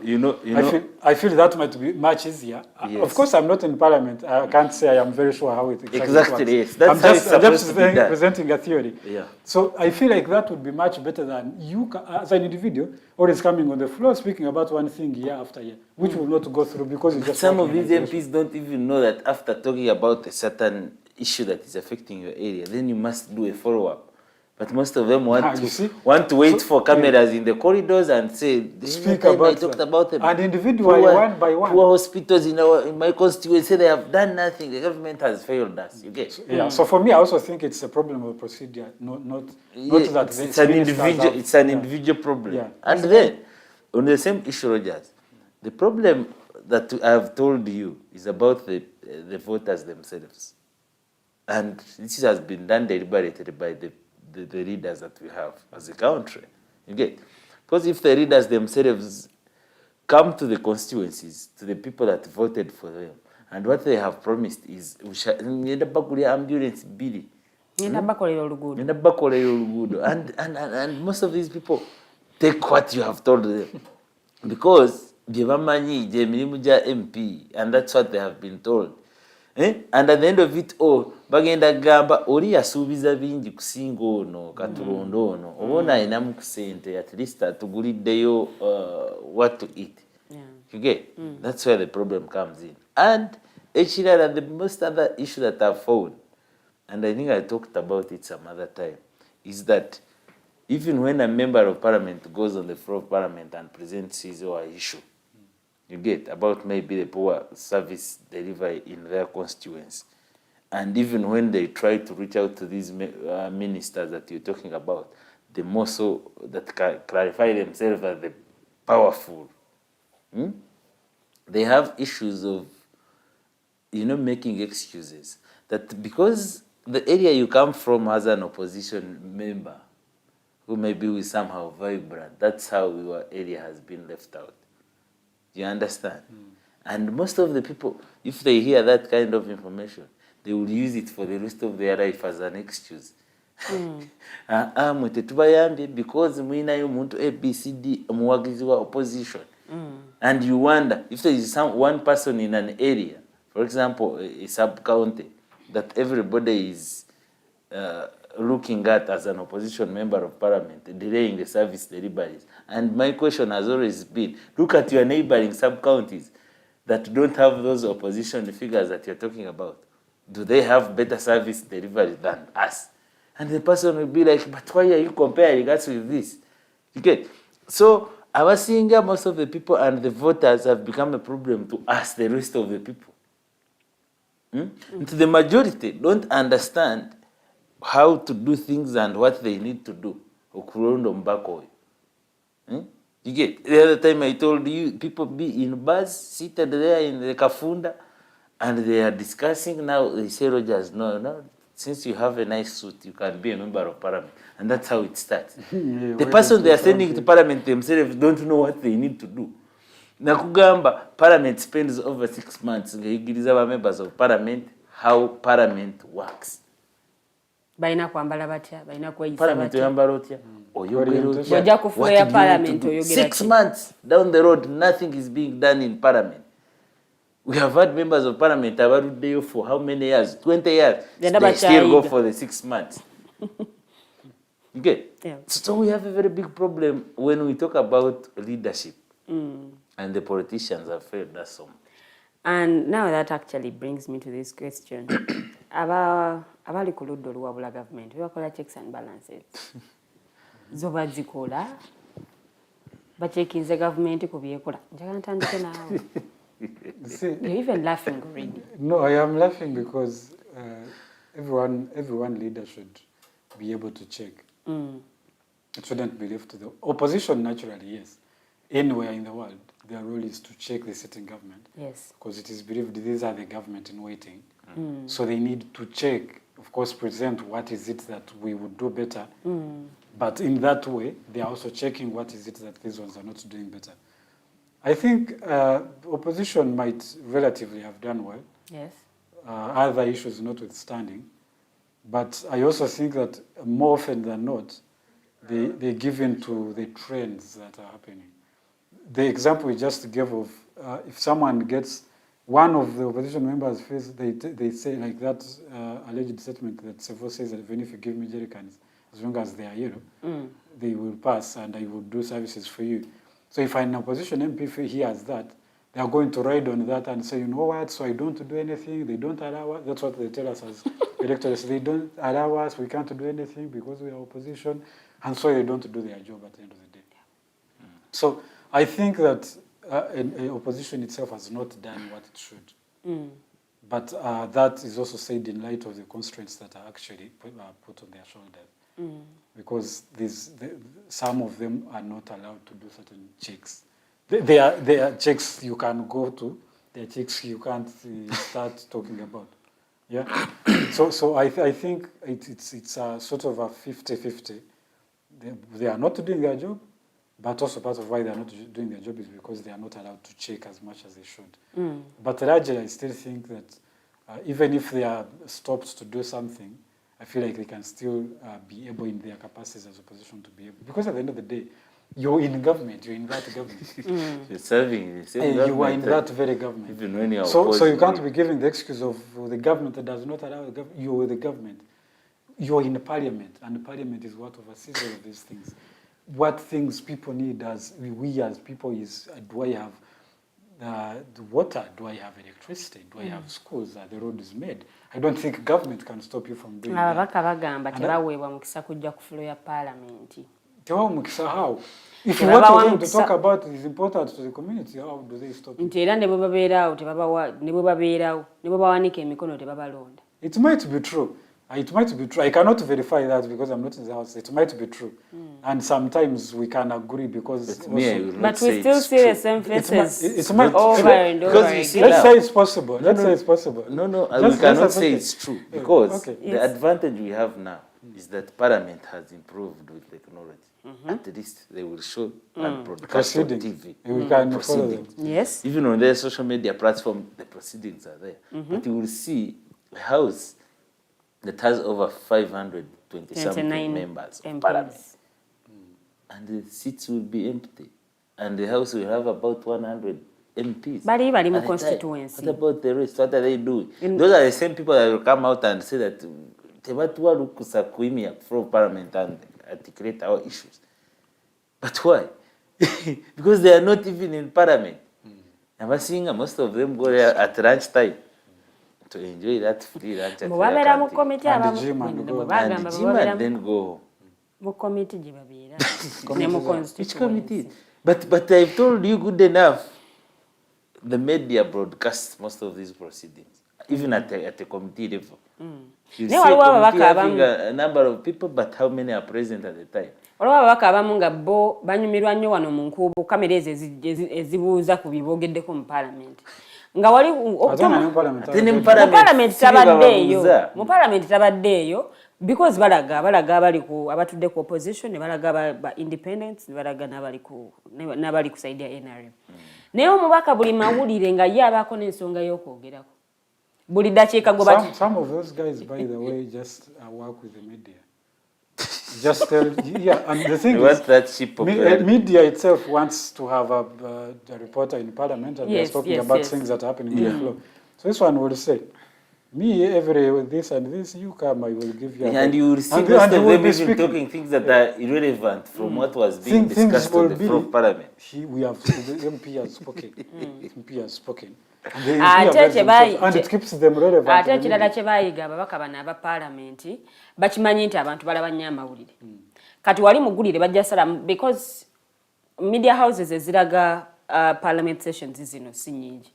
Kati bajja kulinda amawulire basalamu kali ka bite ke ng'ayogera awo kasinga okwetaaga ng'ali mu lukuubo era ako kaasabamu kajja okulaga abalonzi bannayinza uno nteesa ku nsonga ezibaluma mbakiikirira tali munda ali wabweru akiikirira kubeera wabweru so ababaka banayemweddeko zino enkuubo si ye parliament because ne bw'ona obyogerera eno mu nkuubo tebituuse wali ku flow tebina kyekigenda kukola ne bw'ona ogamba nalobinga nenkola bwenti ne bwenti I mean eno mu nkuubo gy'obyogerera ate kati nalabye this week era still ensonga ekwata ku parliament ng'ababaka beemulugunya banaye batuwummuza nnyo twasooka ntuwummula sabbiiti 2 ne tumala ne tukomawo twali twakakomawo ne batugamba tuddeyo mu constituency to overseeing enteekateeka za government okusingira parish development model kakati bakajja bakomewo era nga naye ensonga bagyemulugunyako nti babawummuza nnyo kale ensonga za parliament teziggwa malojja like every day there is something that comes up. Every day there is a story from parliament. Either ababaka tebakyakiika oba minister tebakyakiika. So ez'ensonga nazo twagala tuzikomyekaawo. Tubeeko ensonga endala ate gye tukoonako. Ensonga eno ekwata ku byabufuzi naye era ekwata nnyo ku bakulembeze abali ku ludda oluwabula gavumenti basobodde batya okukolagana n'ab'ebyokwerinda awatali kukuubagana.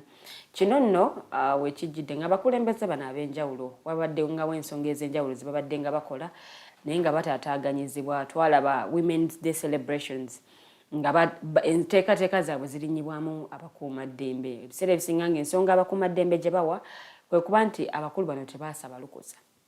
Naye bwe tuzze nga tugoberera ensonga eno nga abakulembeze nabo bavaayo ne bajoogerako nga bagamba nti tetukkirizibwa kusaba lukusa wabula tulina kubategeezangako butegeeza si ffe kusaba lukusa. Kakati olwaleero ensonga eriwo omukulembeze wa NUP asuubirwa okuba nga atonya mu ggwanga ku ssaawa 4 ez'okumakya naye poliisi yavuddeyo dda n'efulumya ekiwandiiko ekikugirira bannayuganda okuba nga beenyigira mu nsonga nga zino. Abamu nti banaye mujja kukwatibwa already waliwo abakwatiddwa naye nga twebuuza basobola batya oba basobodde batya oba banaakolagana batya abakulembeze bana bali ku especially ku ludda oluwabula gavumenti basobola batya okukolagana n'abakuumaddembe nga tewali kukuubagana nga tewali kuseka muguwa. So ye discussion gye tugenda okuba nga tugendamu mu kadde kano mu ddakiika zino ze tusigazza kusobola okuba nga tuwonze ka show yaffe ey'olunaku olwaleero njala ntandike naawe kanso. Abakulu bano basobola batya okukolagana nga tewali kukuubagana nga buli omu akola kyalina okuba nga akola ate ng'ono talinyirira ddembe lya munne kukola mirimu gye. Balinyirira olaba we used to have nabamu bakyagikozesa the Public Order Management Act. Yes, yeah. Kitegeera that olaba ekizibu kye tusinga okuba nakyo buli omu mu position gy'abeeramu aba ayagala kulagako obuyinza bwe obuko. That's where the problem has come from.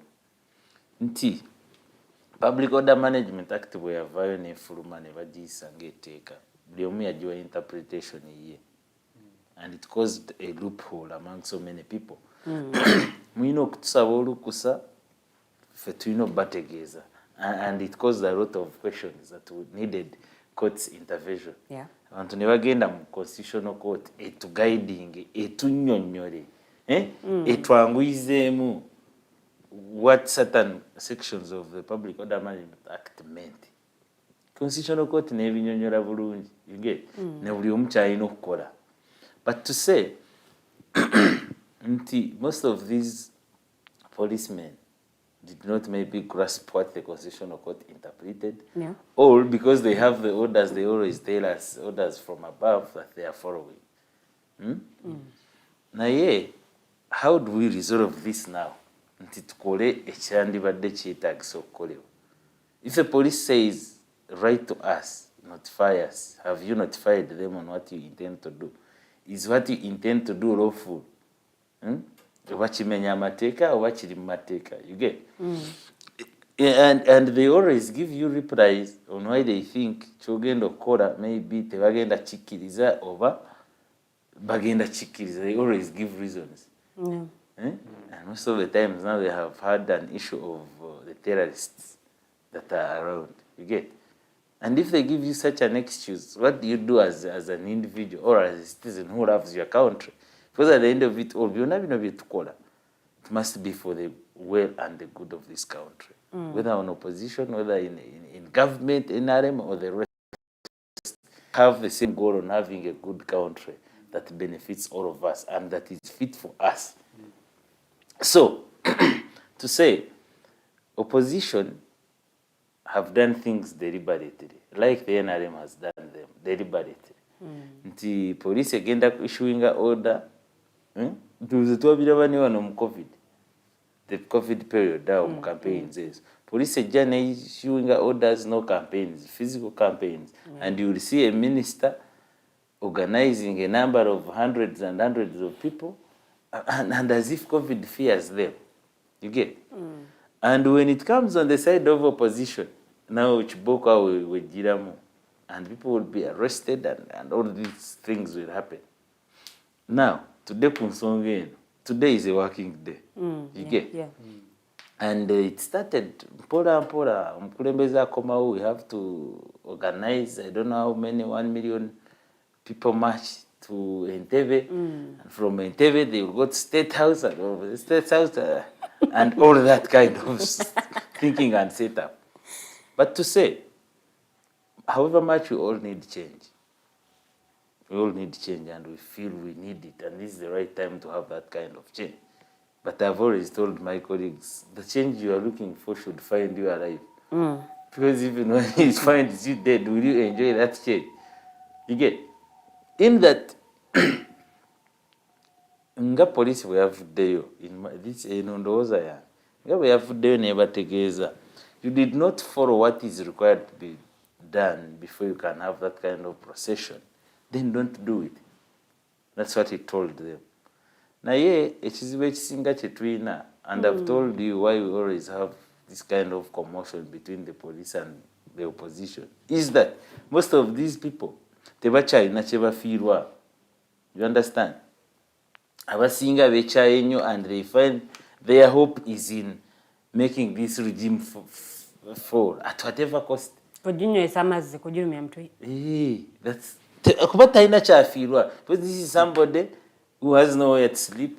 This is somebody who has nothing to eat. This is somebody who has maybe been manipulated and fed with this kind of information. At Abasinga, they have been hopelessly fed with the information that marching from here to Entebbe can cause the regime change. You get? But as you consider the march and changing the regime, also consider yourself.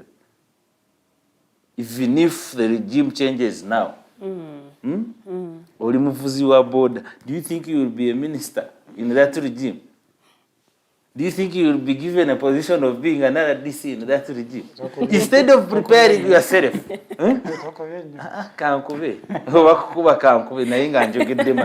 you get?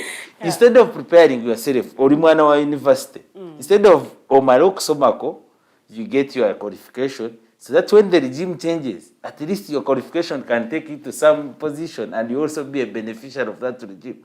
And that's where the problem comes in.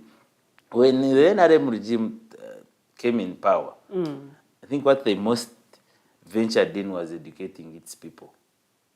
And that's why you find most of the people calling it tribalism and all that and all that. It's again, because most of the people believed in education so that they could maintain most of the positions for their own benefit. Because the regime change found most of them very qualified to be in those positions. Yeah. Unlike today, you'll find a university student leaving school to go and write. What will happen at the end of the day, they will be bundled up, arrested, and taken to Ruzira or Chitadia or everywhere. And you have a number of them that have been there for over 2 years or 3 years. Yes. Without trial. Who is now losing at the end of it all? Instead, prepare yourself. You get your qualification. If you are a journalist, study and be a journalist. If you are a doctor, study and be a doctor. by the time you join the struggle, at least you know that wechibarukira wechiti, my education. You have your foot in the door. We'll have my foot, at least I will sit on the dining with the leaders that will have taken power. You understand? Yeah. And the problem is that I've told you, most of these leaders have not told the truth to the people. Baba limbanyo, you get?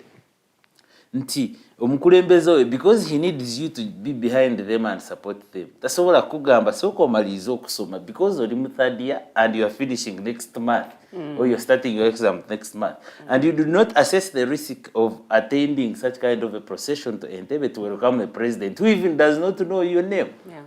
Yes. Yes. Kusanga wali ajja kuyitako as if nothing has ever happened between you and him. But because this time they need you to support their campaign, and some of these campaigns have been selfish campaigns to enrich themselves, I will not hide that one. They have been too selfish at that level. You get? That's why I kubulira amazima nti Rogers, before you can also come to join us, you're in Aukachi, kati regime bwechuka at now. If we are making assessment, where will it take you? Do you have any position that you qualify for? When I will kubera kanyama still at joining the other opposition to oppose the regime that you brought in power. The new opposition. You understand? Yes. Because that's how it will end up. And you will say, see so many people saying, government tetufuddeeko, twagirwanirira naye yatwerabira, naye yakwera ekati ekuteekewa. Because you don't qualify to be anywhere. Nebo baba baagala kuwa ministry toyina wa. What you qualifying? Okay. You get? So that's what I've always told people, that most of these fights, the struggles, people have climaxed them to make them selfish for their personal benefits. Tweyanziza. Regime gyoyagala egwe, regime gyoyagala ate ekukolere ebintu ebimu. You want to be a beneficiary of the same regime and have the privileges like the rest of the people that are enjoying in the regime. But you also want it to fall. Thank you so much. Amazima ago gaganya okuvayo abantu bagategeere. To Rogers, prepare yourself so that when you join the struggle, at least you have a footing there. And nothing will let you out. Wakiri banakubwara this because you qualify to be one. Tweyanziza nnyo Council Kato. Mukulu Rogers, nzizeewo abakulu bano Katonda ne Katonda jamu. Bazenga bagamba tuwandiikidde nga poliisi. Oluusi neetabaddamu oba oluusi neebagaana. Ne bagamba nti tugiwandiikira kugitegeeza so si kugisaba lukusa nga bo ensonga yaabwe oba gifrontinga. Kale ne basalawo oluusi ne bagenda mu maaso n'enteekateeka zaabwe. Bintu byafuuka byakweragako. Nze nsinga bw'onoogaana wano nze nja kuleeta wano n'amaanyi gange. Okay, I am going to start from where Kato stopped. First of all, it's not that if someone is asking questions to the government, it shouldn't work for them. You mentioned that you who is opposing the government, you're the same person who's expecting the government to work for you. In every country in the world, the first role, in fact, the role of the state is to work for its people, whether they are pro it or against it. Exactly. That's the basic. And I'm not doubting that. Yes. So that's Mukuru and his business. But at the end of the day, what the role of the state as a whole should be, that it works for people. It shouldn't be that someone supports me, it shouldn't be that someone doesn't. You can't refuse to work on a road that goes to Magere because it goes to a place where an opposition leader is. Yes. So that should be the basic line. Whether these guys are stoning the police or not, those guys deserve the services just as the ones like any other person. Yes, but that's besides the point. For me, first of all, for today's match, planned match, I hope it happens or it doesn't. I don't know. We have a few minutes to talk about One, I don't think it was necessary to do that to begin with. And as they say, I do not think the people need to ask permission from the police. They need to inform the police. Inform and notify. Not to ask them that, you know what, please allow us to gather here. People have a freedom of assembly and association. Yes. And it's granted by the Constitution. That Constitution says any people of any belief or any whatever reason, as long as it's not illegal, they should be allowed to assemble and gather. So it shouldn't be that we are asking the police to give us permission to meet and speak about things that we want. Yeah, as long if you're not terrorists, we should be able to meet. All that, in fact, the information informing the police is so that it protects us. It's not so much as so that you know that we are there. It's so that you even come and protect The notification us. actually must be seeking for the protection. Your protection, exactly. That's so that you come and protect us. That is what the police is supposed to do. Besides that, today is March. I do not think it is necessary for people to march from Entebbe to Magere. I personally don't think it's necessary. No, they are doing it out of love. Lilian, let me ask you. Yes. How many people come to Uganda every day, for example? But we also go there and If we will come them this is my point. If every single time a person is coming from abroad, if we woke up a whole community of people to go and welcome them, would we work? No, not no. Special. Are you special? Yeah, he's a citizen of Uganda. No, in fact, he's being special should be the reason. Special. Engage are special. Yes. You should be considerate and know that along this route are people who have businesses. Yes, yes. Who woke up this morning to go look for what to eat and what to put on the table for his family. You have schools on the same road. Exactly. We have hospitals. We have all of those services. So many facilities. Imagine you have this possession of people moving, and there's an ambulance of someone who is on life or death situation, and they die in that procession because you're blocking the way. So I think he's special. How many people have had President Museveni bwabanga alina walaga bwabanga like alina wagenda abantu bakungana ne bamwandiza mu kitiibwa Jeno Muhoozi Kainerugaba naye bamwandiza mu bitibwa ne batambula naye kakati nno ne bagezaako mulaga mukwano bamulaga naye. Let me make my point first. Yeah. I don't think it's necessary. I think it's okay for them to have a party for their leader. No, kumwaniriza tusobola omwaniriza edda bayanirizanga abantu okuva emekka nga mumwaniriza okuva nga mujja mukubetali mukubetali. That's okay. They are going to be like what 5 or 10 people at most who are going to go to the airport, which I don't think the police has stopped them to do, as they always have. Every time someone comes, their family or what comes and meets them and picks them from the airport. I don't think the police has stopped them from doing that. Yes. What they have refused them is to have a million people, whatever, or even if it's 50 people, walk from Entebbe to Magere. I think that is absolutely unnecessary. Even if I was the police, I would do exactly what they are doing today. What I don't agree with is saying that if Bobi Wine goes to Magere and wants to make a party, they should stop him. They shouldn't. Because they have never stopped him. Because he always... that's not illegal. He always associates with people at home and serve them dinner or breakfast and the rest. So I think it wasn't necessary. Now that doesn't also negate the fact that sometimes police that there are people who are going to be given some differentiated treatment in situations that are like those. Yes, yes. That, for example, if he was giving an example in COVID situation, where a government, a leading party, leading candidate was allowed to have some meetings, and then some from the opposition were refused. That is not right. So at the end of the day, I still think that the opposition shouldn't be, because now they seem to be doing you remember that thing, the Tubayabise kind of thing. And that has ended with most of them in prison or dead. But when the Tubayabise turned out Kulavisa opposition, isn't it what they are doing right now? It was a problem, yeah. Isn't it what they are doing right now? They were Kulavisa, the government side. But when the guns turned out Kulavisa, what is not going right in the opposition, now it was a very big problem. They are the ones who are crying for. To an extent that even people would abuse you for Kulavisa, what is in the opposition. So for me, generally, that was standard. For today's plan, I think it's absolutely unnecessary. And honestly speaking, I don't blame the people, because constituents and politics always has supporters, and supporters will go to extremes to show their support. Yes. The person I blame is the leader. You should not have allowed that to happen in the first place. Because there are people who have businesses. These people who should be working for their families. They are poor people, most of them. He was mentioning and saying that most of them are people who have nothing to lose. They should be working to have something for their families, not walking on the streets, because when they die, the leader of whatever is still going to go. Because they are falsely told that if we do this, this can happen.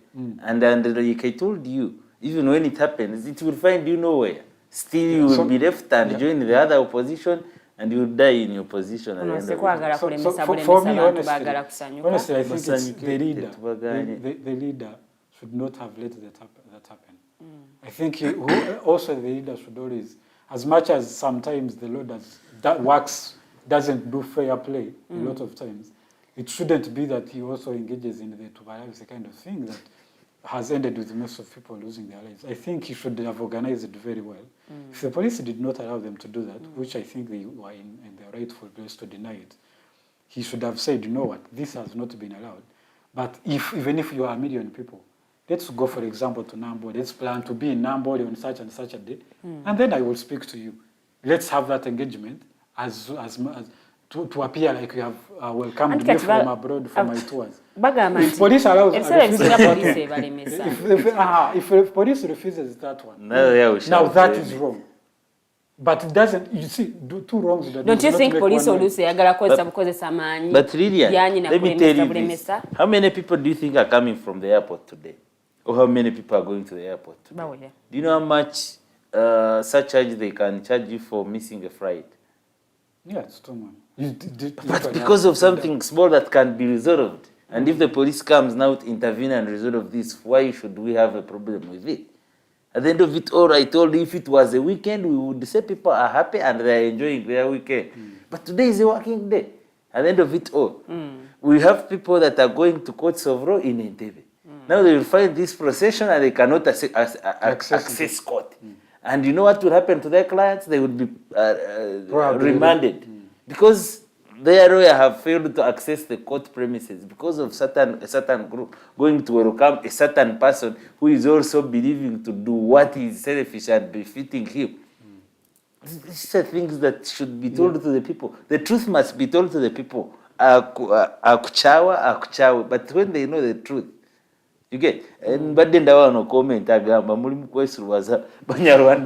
you ask, how did that come in this kind of discussion? And you ask him or her. See, the thing is, it doesn't mean that if we are being, as much as you are a change seeker, it doesn't mean you should be disruptive.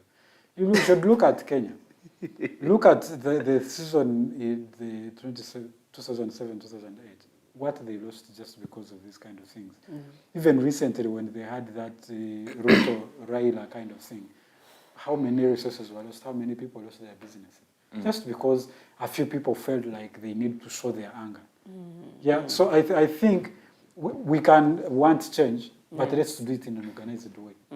Yeah, if you wake up and organize to be in Nambole and form the peace and continue to have your meeting and they disrupt it, you have every right to be angry at that.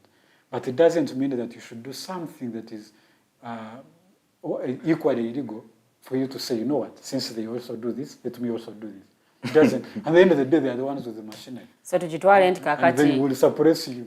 Tujitwale nti opposition teinako chikubako china chekola because usually police ebayimiriza. No, I am not saying that they should stop. I'm saying they should not go an illegal for an illegal. The last month or thereabout, they are having country tours. But because Feza Soka yali ewedde, so they had to, they were planning on the second. Nsonga y'ebyokwerinda waliwo yafiiramu eyafa bwe baali bwe baatomera. Yes, were they going to Hoima? Yes. Yeah, just because of that, Rogers akugambye, and it is clearly the mandate of the state to protect the people and their property. Yes. You get? Yeah. However much that must be done lawfully and constitutionally. The principles and the guidelines of the constitutions must be followed, and any other laws in protecting and providing security to us as the people and our property. You get? But you see, sometimes, like I told you, some people want to use excessive power because they believe that their positions favor them against the other. Like you see, RDCs will come and say, "Oh no, tetugenda mukkiriza kuyita mu kifo kyange kyentwala," even without any orders from anywhere, and they will claim that they have orders above. Nze nange ekyo mbadde sikiwagira, like to go and make a procession of 1 million people to Entebbe to just welcome one single person, and you see, the truth is, yes, you can march there. But what will happen is one, and it has always happened, is to get Bobi Wine from the airport, put him in a police car, drive him direct to Magere, end of the story. a few people will be arrested, a few will be injured, and they will just go and nurse their wounds. And those in prisons will be in prisons alone, and the other man will be at his home and watching news like any other person is watching news that A, B, C, D, how many people are arrested, how many people are injured, and end of the story. Your closing remarks. Much as we need to change this regime, yes. much as things are not going on well and okay, we must have targets as individuals, yes. And we must have plans, and plans that are successive plans of how we need to reach and achieve this change that we need. You know that when you are in Mrago, maybe your leg has been amputated, that because you are marching to welcome a leader of a political party from Ndebe, that's how you lost your leg. It will not bring food to your family at the end of it all. In all things that we do for change, at least priorities must be made on what should be prioritized and what favors you as an individual first. Because at the end of it all, you saw even in the elections of 2021, when there were threats of death, what the leader of the National Unity Platform did first was to buy a bulletproof jacket and an armor. Helmet. You get? Leaving the rest of the people prone to any kind of danger that would come. And we saw so many people getting injuries. But because this person knows that even as much as we are fighting to have change caused in this government, but it must find him alive. So the rest of the people should get examples from such kind of leaders. Nti engeri gyonna n'ebintu byonna bye tukola okukyusa eno regime, at least regime ekyuke nga tulina we tuli, aye nga tuli balamu, so that we can also benefit from the regime. And the rest, like we started this show, these are all my own opinions, and I deserve all the right to think what I want to think. Thank you. Ekikyamu ngenda kyogera ng'ekikyamu n'amazima nga babuulire. Before you can also go to join the struggle, at least make sure that when the struggle causes results and the regime has changed, at least you have where to be, and you can also enjoy your life in the new regime. Thank you so much, Kato. Thank you so much, Kato Tumusiime. To you, Rogers Tulyahabwe, closing remarks. Okay, first of all, thank you so much, and Kato for sharing this space. You see, defiance is okay. But make sure that the way you're doing the defiance favors you. That if they beat you or they shoot you, you have a case to present. For example, like I was suggesting that if you go to Nambola and have your meeting, and they come and shoot you from there, you have a case. You have something to present. You have a point or a gumba. But there's every reason why the police can do what it might do today. Because one, the law is on their side. Two, they have informed you beforehand, so you knew the knowledge. Anyway, so at the end of the day, just let's focus. Let's do the change. Do whatever you need to do. Be disruptive legally, not illegally. It doesn't help any one of us if you die, really. Yeah. Anyways, thank you so much, ladies and gentlemen. My name is Rogers Tulyahabwe. Like I said, what I've said is also according to my experience and my knowledge. Whatever might have, I've seen one guy says, that should not be. That is according to our knowledge. Yeah. Instead of that, I wish you had also presented an idea that you think will work for you if you disagree with us. Other than that, thank you so much for being with us. Have a good morning. Thank you so much all for being part of this discussion from where we started from. Paka wano wetugenda okubanga tunzikira mwebale ku sharinga. Mwebale kubeerako, mwebale kugoberera ensonga zetwogedde, tuzoogedde zisinzi tubawadde ekifo kye tubadde tulowooza. Naawe olina endowooza yo era tetukugaana kuba na ndowooza yo, tetukugaana kulowooza nga bw'oba osiimye. Njagala kubategeeza nti akawungezi k'olunaku olwaleero the voltage egenda kubeerawo era nga ngenda kubanga nze kennyini kama kwogera nze nje batuusaako. Twagishiftinze okugejja ku Lwokutaano okugeza ku lunaku olwokuna, so mbalinze ku ssaawa emu ey'akawungeezi naye ng'ate Mighty Drive olunaku olw'enkya kubaayo bwangwa n'ennono ne interface show ku ssaawa 6 okutuuka ku ssaawa 8 ez'emisana ne retired Colonel Dr. Kiza Besigye togisubwa. So ng'ate ku Lwomukaaga tujja kuba ne snaptalk ku ssaawa 12 ez'akawungeezi. Ndala kubeebaza bwe tutambudde era neebaze ne ttiimu bwe tukoze olunaku olwaleero. Ku kamera kuliko omukyala Teddy Tenjo Nabukeera, mu control room waliyo omukulu Mukose Arnold Anthony. Neebaza abakulu bwe tubaddewo ku discussion eno, omukulu Rogers n'omukulu Kato. Njagala kubaagaliza olunaku lulungi, musiibe bulungi, mweraba. Ethan Mwina, thank you so much for watching, n'abalala mwenna.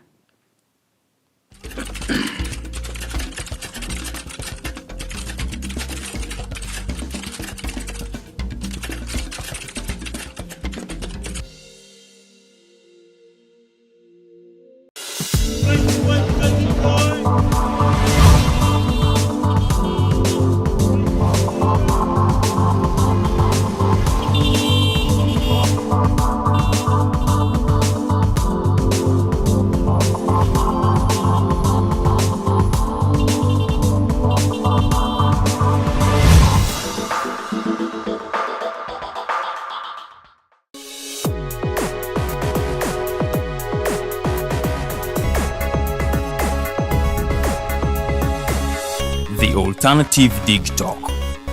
Real issues, real talk.